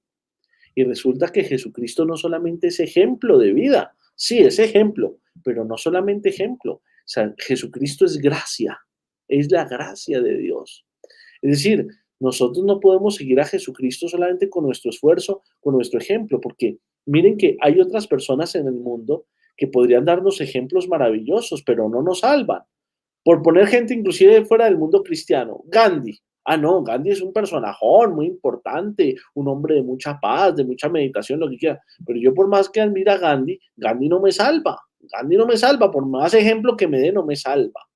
Entonces, San Agustín se dio cuenta de esa herejía y luchó los últimos años de su vida contra Pelagio, demostrándole que no basta Jesucristo como ejemplo, ni que uno conquista la salvación solamente a fuerza de méritos humanos, sino que necesita de Jesucristo como gracia que se nos da en los sacramentos, que si no fuera por Jesucristo, nosotros no podríamos hacer el bien, que necesitamos de la gracia de Dios, de los sacramentos para hacer el bien.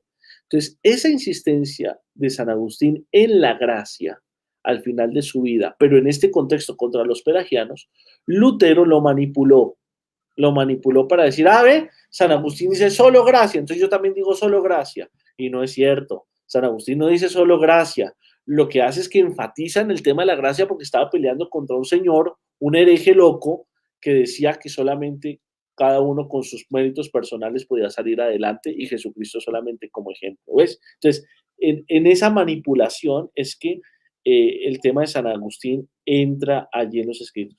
Y la otra razón fundamental es porque San Agustín es el gran padre y doctor de la Iglesia Católica.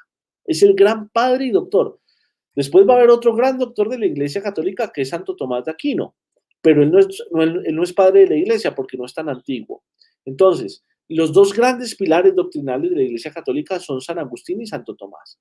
Los protestantes y unos católicos también poco formados quisieron siempre hacer pelear a San Agustín y a Santo Tomás, como mostrarlos de dos escuelas. Mentira, si ustedes se ponen a ver la obra de Santo Tomás de Aquino, el autor más citado o el segundo autor más citado por Santo Tomás de Aquino es San Agustín.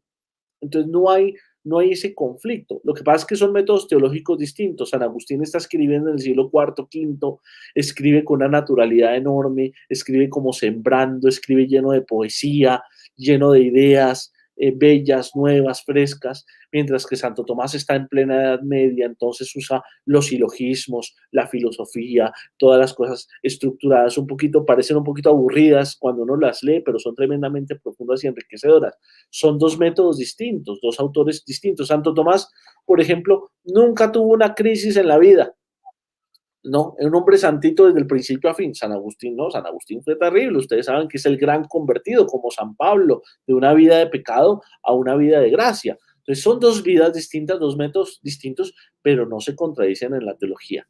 Pero los protestantes también se aprovechan de eso entonces como para tratar de robarnos a San Agustín, malinterpretándolo, etcétera. Pero no, San Agustín es más católico de todos, por Dios. Es que piensen que en la Iglesia Católica se celebran tan solo dos grandes conversiones, la de San Pablo y la de San Agustín.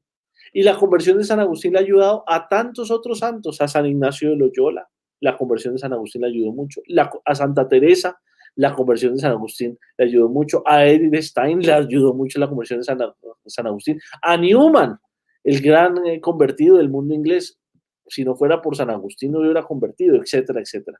Entonces, ¿nos lo quieren arrebatar? No nos dejemos meter ese cuento porque es falso.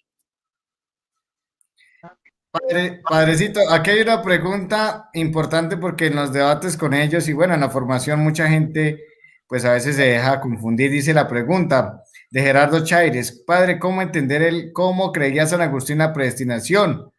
Bueno, sí, porque los calvinistas lo utilizan mucho para decir que él creía como ellos. Bueno, entonces, este tema de la predestinación es uno de los últimos temas tratados por San Agustín, no de manera doctrinal, sino teológica. Es decir, es lógico y natural que en la época de San Agustín, siglo IV, siglo V, muchos dogmas todavía no están definidos. Entonces, pues los santos se permiten pensar la fe, especularla.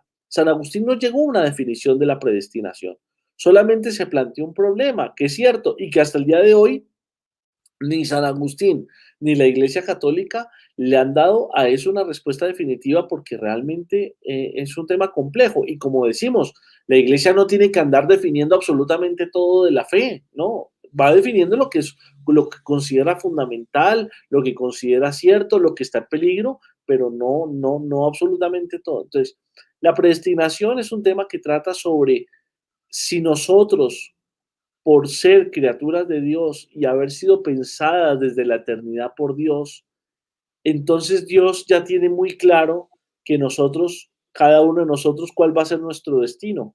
Si yo o tú, si nos vamos a salvar o no, si vamos a poder responder con nuestra libertad de la gracia que Él nos da o no. Y si Dios tiene claro eso y nosotros nos vamos a condenar, entonces ¿para qué nos creó? ¿No? Esa es la disyuntiva que está allí en la lógica. San Agustín sobre ese tema tan solo especula, no se atreve a afirmar la doctrina de la Iglesia Católica es esta. Inclusive él va modelando y va pensando en distintas hipótesis, no deja ninguna.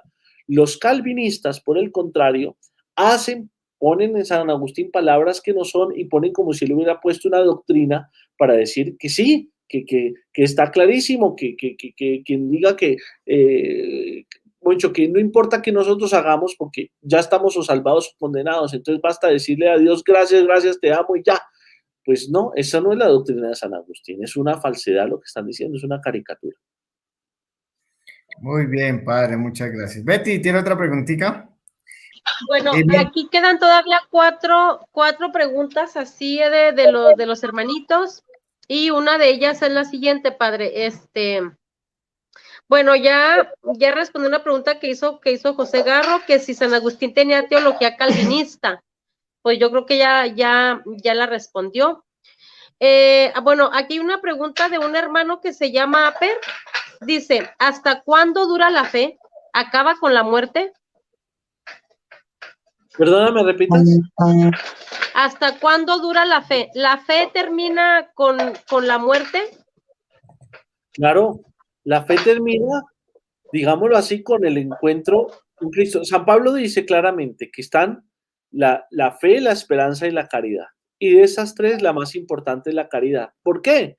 Porque es que la fe y la esperanza las necesitamos para llegar a la vida eterna. Pero ya cuando yo me encuentro con Cristo no necesito tener fe, porque fe es creer en lo que no se ve, y ahí lo veré cara a cara, ¿sí? Tampoco necesitaré ya tener esperanza, porque esperanza es justamente eso, una espera en un amor grande, y ahí lo tendré. En cambio, la caridad, dice San Pablo, permanecerá. ¿Por qué? Porque Dios es amor. Dios es amor, entonces él no puede desmentirse a sí mismo, ¿no? Entonces siempre está ahí. Entonces, sí, claro, la fe y la esperanza tienen un límite en el tiempo con nuestra existencia, pero ya después, en la vida sobrenatural, solamente permanecerá la caridad. Mire, padre, esta pregunta es muy interesante. Bueno, todas son interesantes, pero por ejemplo, Denis dice, San Agustín enseñaba la cooperación del hombre, que explique la frase de San Agustín, Dios no te salvará sin ti. Creo que también ya la explicó, ¿no, padre?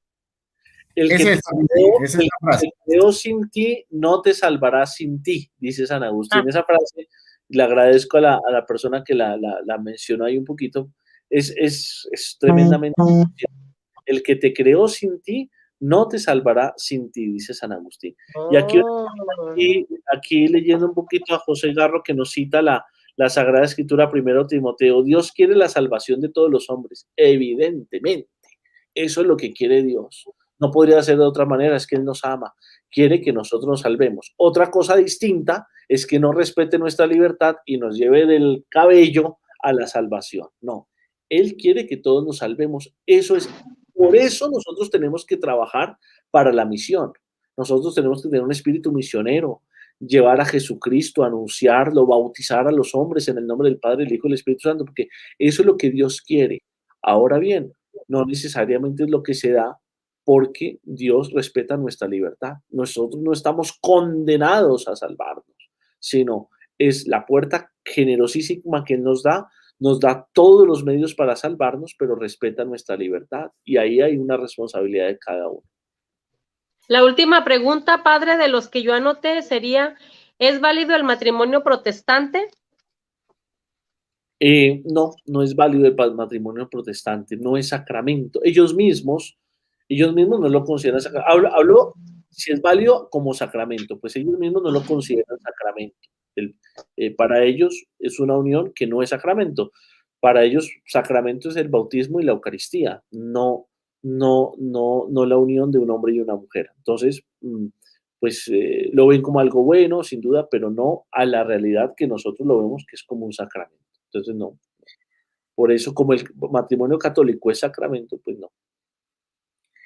Bueno, mi padre, una pregunta, usted que tiene el máximo título de doctorado en patrística, los padres de la iglesia, y especialmente, bueno, San Agustín, creía en la depravación total que predica el calvinismo, porque dice que la depravación total, muertos en delitos y pecados, citando Efesios 3, sí, los padres de la iglesia sí creían en la depravación total, o en qué creían ellos, porque los calvinistas dicen que hay una depravación total y muertos en delitos y pecados.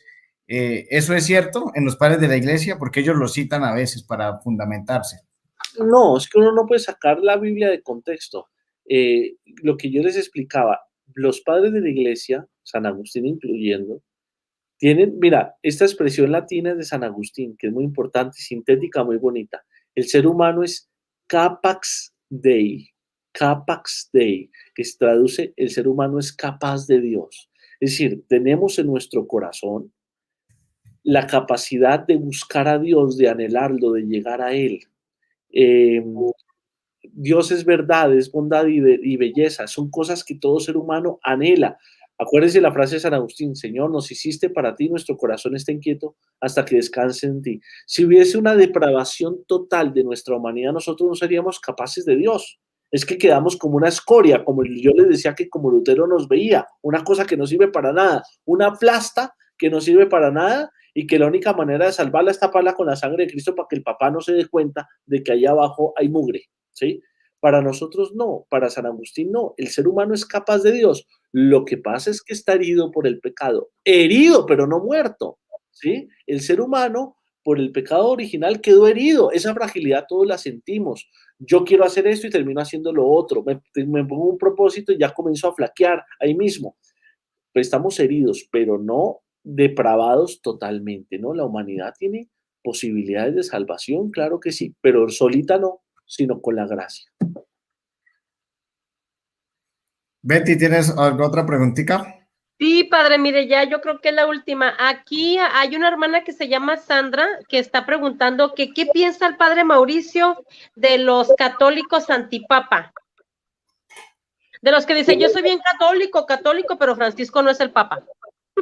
No, que no son católicos, también me da pena con ellos, les quiero mucho, no es que me caigan o no me caigan bien, sino que tengo que ser serio con esto, no son católicos, es que miren, el papado no, la unidad al papado no depende de la virtud, de la santidad de quien está allí, o de la simpatía que nos causa o no, o de las palabras que pueda decir que puedan ser malinterpretadas, o incluso de las intenciones que tenga eso. Si fuera así, mire, démosle gracias a Dios que durante la Iglesia Católica en el último periodo, en el último siglo, hemos tenido papas santísimos. Pero seamos honestos, a esos católicos que hoy dicen que Francisco no es el Papa, seamos honestos, vayamos al Renacimiento, vayamos al siglo X, ¿qué tipos de papas a veces nos vamos a encontrar? Unos muy santos, que los hubo siempre, siempre ha habido, Dios nos sabe, pero unos grandes pecadores, unos inclusive sinvergüenzas, pero nunca se puso en duda la doctrina de la Iglesia.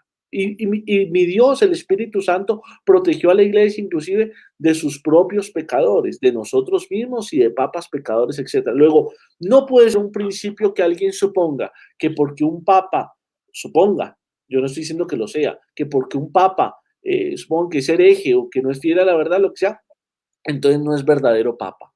O porque o dice, no, es que este papa fue elegido por medio de una mafia, que a mí no me consta, yo no sé si les consta a ellos, que la mafia de San Galo, no sé qué, entonces que ahí hubo trueques en el cónclave, no sé qué, y entonces por eso no es papa eso.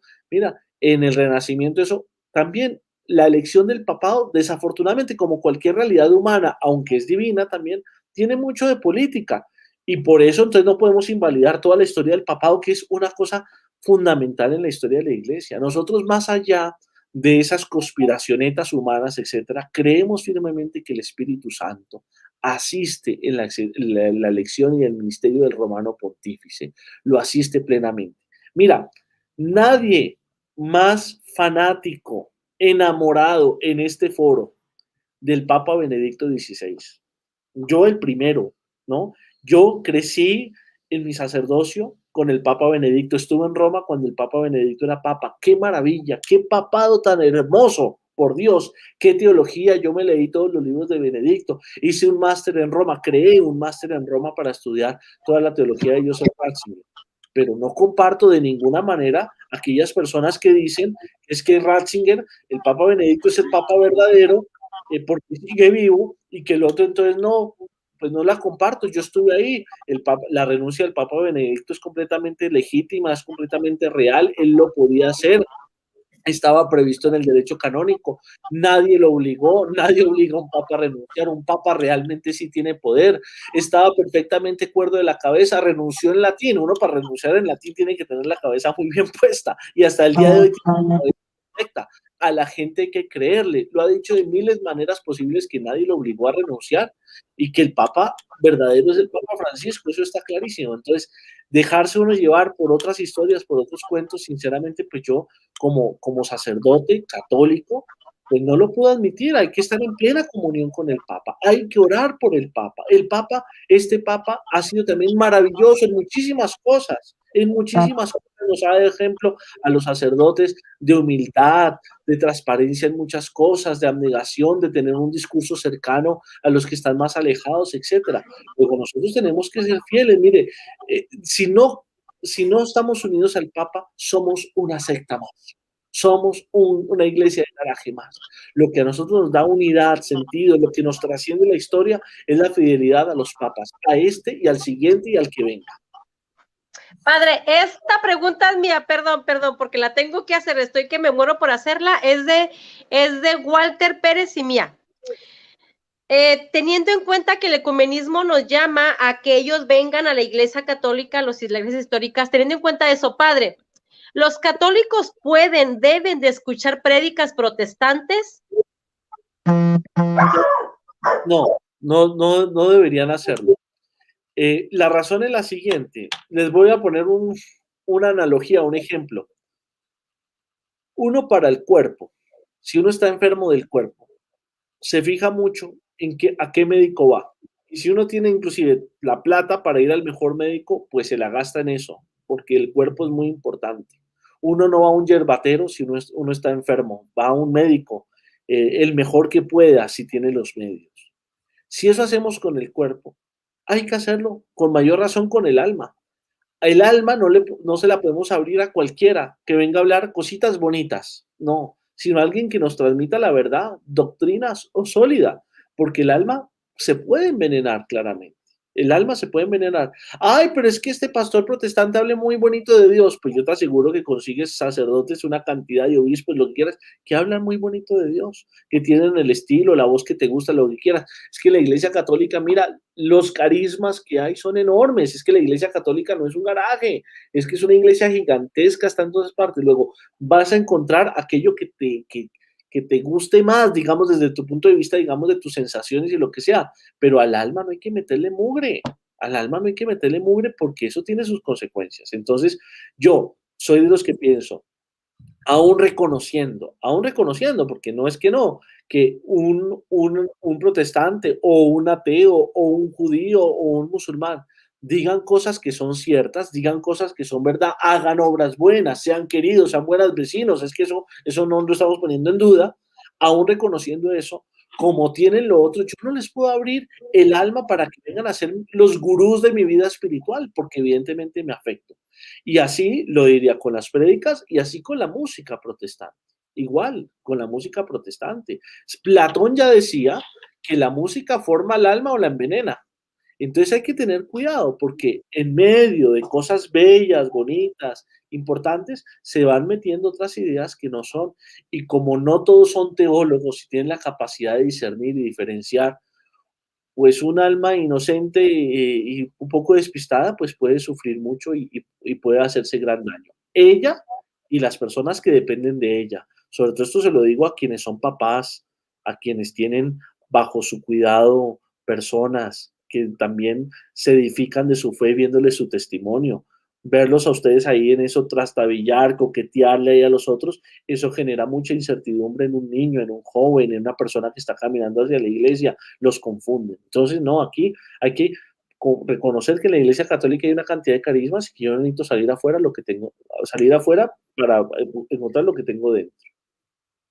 Padre, yo tengo una preguntita sobre los padres de la iglesia, los padres de que en muchos debates hemos pues, tratado de mostrarlo. Los padres de la iglesia, bueno, los padres apostólicos, los padres de la iglesia, ¿bautizaban a los niños? Sí, claro que bautizaban a los niños. No solamente los padres de la iglesia, sino en la Biblia está. Por ejemplo, en la Biblia hay episodios en donde se bautizaba a Sutanito y toda su casa. Sí, entonces es evidente que si se bautizaba y toda su casa no iban a dejar por fuera a los niños de la bendición de Dios. O sea, la práctica de bautizar a los niños no es ni siquiera desde los padres de la iglesia, sino desde el Nuevo Testamento. Eso está claro. Pues el que quiera negarlo, es que fíjense ustedes que en los milagros de Jesús ni siquiera se nombran cuántas mujeres y niños había, y no quiere decir que no hubiese mujeres y niños, ¿cierto? Pues la multiplicación de los panes y de los peces, etcétera. Digamos, se contaban los hombres y con eso se daba, por supuesto, que había mujeres y que había niños, etcétera. Entonces, pues quien no lo quiera ver y quiera tener nombres de niños para demostrar que si Jesús bautizaba a los niños, etcétera, o no se les olvida todo lo que la ternura con que Jesús trata a los niños y los abraza y los acoge, etcétera. Y los padres de la iglesia siguen la misma práctica, bautizaban familias enteras, familias enteras. Es que la lógica de la antigüedad cristiana no es esa lógica individualista nuestra, que es que yo soy yo con mi fe y solamente yo y mi familia es otra cosa. No. Los padres de la iglesia, la lógica era que se bautizaba en la lógica romana el pater familias, el padre de familia, y con él iba toda su casa. Y cuando habla de toda su casa, no solamente su mujer, sus hijos, sus nietos, etcétera, sino todos sus dependientes. todos los empleados o esclavos, como le quisieran llamar, que dependían del que a la su vez tenían su familia. Es decir, cuando los padres de la iglesia logran una conversión, fácilmente logran un bautismo de 50 personas, entre hombres, mujeres y niños. ¿Sí? Entonces hay que pensarlo así, así. Y hay, por supuesto, testimonios de una cosita y de la otra. Bueno, yo de mi parte tengo la última pregunta. Yo por ahí he visto por los muros de Facebook a un calvinista citar mucho a la Imitación de Cristo, que es de un agustino, ¿cierto? Tomás de Kempis. Tomás de Kempis, sí, sí. Entonces, padre, ¿será que nos puede ayudar a aclarar para que los católicos no se confundan? Porque ese calvinista está citando un libro católico de fe que se llama, creo que es Beato Tomás de Kempis. ¿Nos ayuda, padre, con ese detallito? ¿Qué quieres que te diga? Pues si citan a San Agustín, ¿por qué no van a citar al gran Tomás de Kempis? Eso es así, como te digo, es que ahora sí, ¿no? Ahora sí, antes no. Tomás de Kempis es un libro completamente recomendado, La Imitación de Cristo, un libro bellísimo. Yo se lo recomiendo para retiros espirituales, si los quieran hacer. Es un libro supremamente sencillo, pero penetrante en lo que respecta al alma humana, uno de los grandes clásicos de la espiritualidad católica. No nos lo dejemos quitar por los protestantes. Listo, esa es mi última pregunta. No sé si ya Betty, pues, o ya. La última, No, ya, Betty. muchísimas. Bueno, de hecho hay muchas preguntas. Bueno, esta última pregunta, padre, también se me hace muy interesante porque por ahí hay algunos católicos, hay algunos pseudocatólicos, yo le llamaría así, ¿verdad? Que dicen que las doctrinas protestantes son bíblicas. Ahora salieron con eso. Un pequeño grupito de 3 chicharitos ahí católicos. Dicen que las doctrinas protestantes son bíblicas. ¿Cómo ve, padre Mauricio? Pues impreciso, inexacto completamente. Repito, no quiere decir que todo lo que digan los protestantes sea falso. No, es que los protestantes dicen muchas cosas que decimos los católicos. Entonces, eso que decimos los católicos y que los protestantes lo repiten, pues necesariamente tienen que ser verdadero. El problema es que con la verdad mezclan la mentira y tergiversan las cosas que son ciertas. Y ahí está la gravedad. Entonces uno no puede decir que es que ellos fueron los que se inventaron la Biblia o que... Es que mira, es que la Biblia no se puede leer por fuera de la Iglesia Católica. No se puede leer por fuera de la Iglesia Católica. Es un abuso leer la Biblia fuera de la Iglesia Católica. Yo, ya para terminar, yo pongo este ejemplo. Imagínate tú, Betty, que tú tienes un grupo de amigas, que lo tendrás, claro, y las invitas a tu casa de vez en cuando, etcétera. Pero tú en tu casa tienes la costumbre con tu familia de tener un álbum familiar que lo han hecho a lo largo de los años, le han puesto foticos, tú le has puesto notas explicando cada una de las fotos, etcétera, y lo tienes por allí en la sala. Y una amiga abusiva, porque las hay, un buen día agarra ese álbum, se lo echa al bolsillo o a la cartera y sale con él. Y la amiga se enamora del álbum. Qué fotos tan bonitas, tan bonito que escribe Betty, esto que dijo acá y eso. Se pone a estudiar el álbum, se lo aprende de memoria y después cree que el álbum es de ella. Entonces, inclusive después llega a donde ti y te pregunta, Betty, ¿usted sí conoce bien el álbum familiar suyo? Pues sí, yo sé lo que está ahí. Eso. Bueno, dígame que hay en la página 18. Mira, por más de que tú lo hayas escrito, no necesariamente te acuerdas que hay en la página 18. Pero cuando tú ves la página 18 y ves la foto y eso, sabes explicar mucho mejor que ella lo que realmente significa esa foto y lo que realmente tú escribiste ahí. Aunque ella lo repita como lora, porque se fascinó, se obsesionó como eso, solamente tú, los de tu casa, entienden realmente lo que eso significa. Porque los de tu casa tienen la costumbre que para Navidad o para el cumpleaños o cada domingo abren una parte del álbum y recuerdan lo que hay allí y se sienten bendecidos por Dios, se sienten salvados y eso.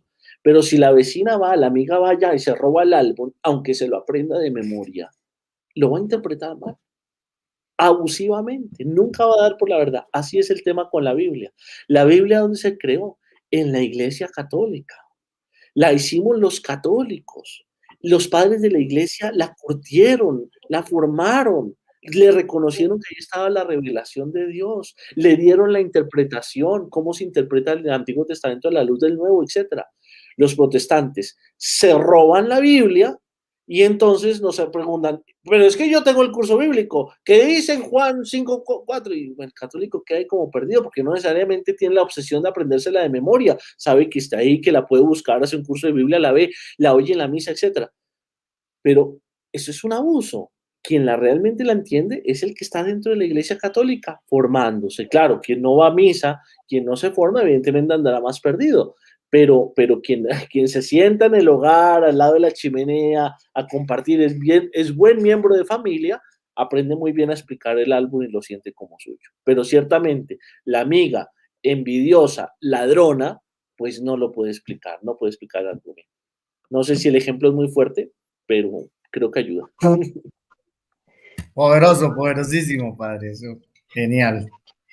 Bueno, pues con esto hemos llegado ya a este momento ya final, Padre, pues agradeciéndole pues su tiempo por estar acá compartiéndonos esta experiencia. Esto estamos en un mundo de apologética, enseñanza. A mí me gusta todo esto personalmente. Yo tengo el aval de mi obispo. Yo le cuento las cosas que hago, Monseñor José Libardo Garcés, y estoy como en comunión con él y él sabe lo que yo hago, ¿verdad? Estamos aquí defendiendo la pureza de la fe, Padre. Muchísimas gracias por estar aquí. Gracias, Betty, por acompañarnos. Y Padre, pues ya pues para finalizar, que usted nos regale la bendición hoy en esta solemnidad de San José. Claro que sí. Pues que el Señor les bendiga y les guarde a todos en el nombre del Padre y del Hijo y del Espíritu Santo. Amén. Glorioso Patriarca San José, ruega por nosotros. Bueno, muchas gracias por la Amén. invitación. Dios los bendiga. Les quiero mucho. Padre, que Dios lo Gracias, guarde. Padre. Gracias. Cristo está conmigo, junto a mí va el Señor, me acompaña siempre en mi vida hasta el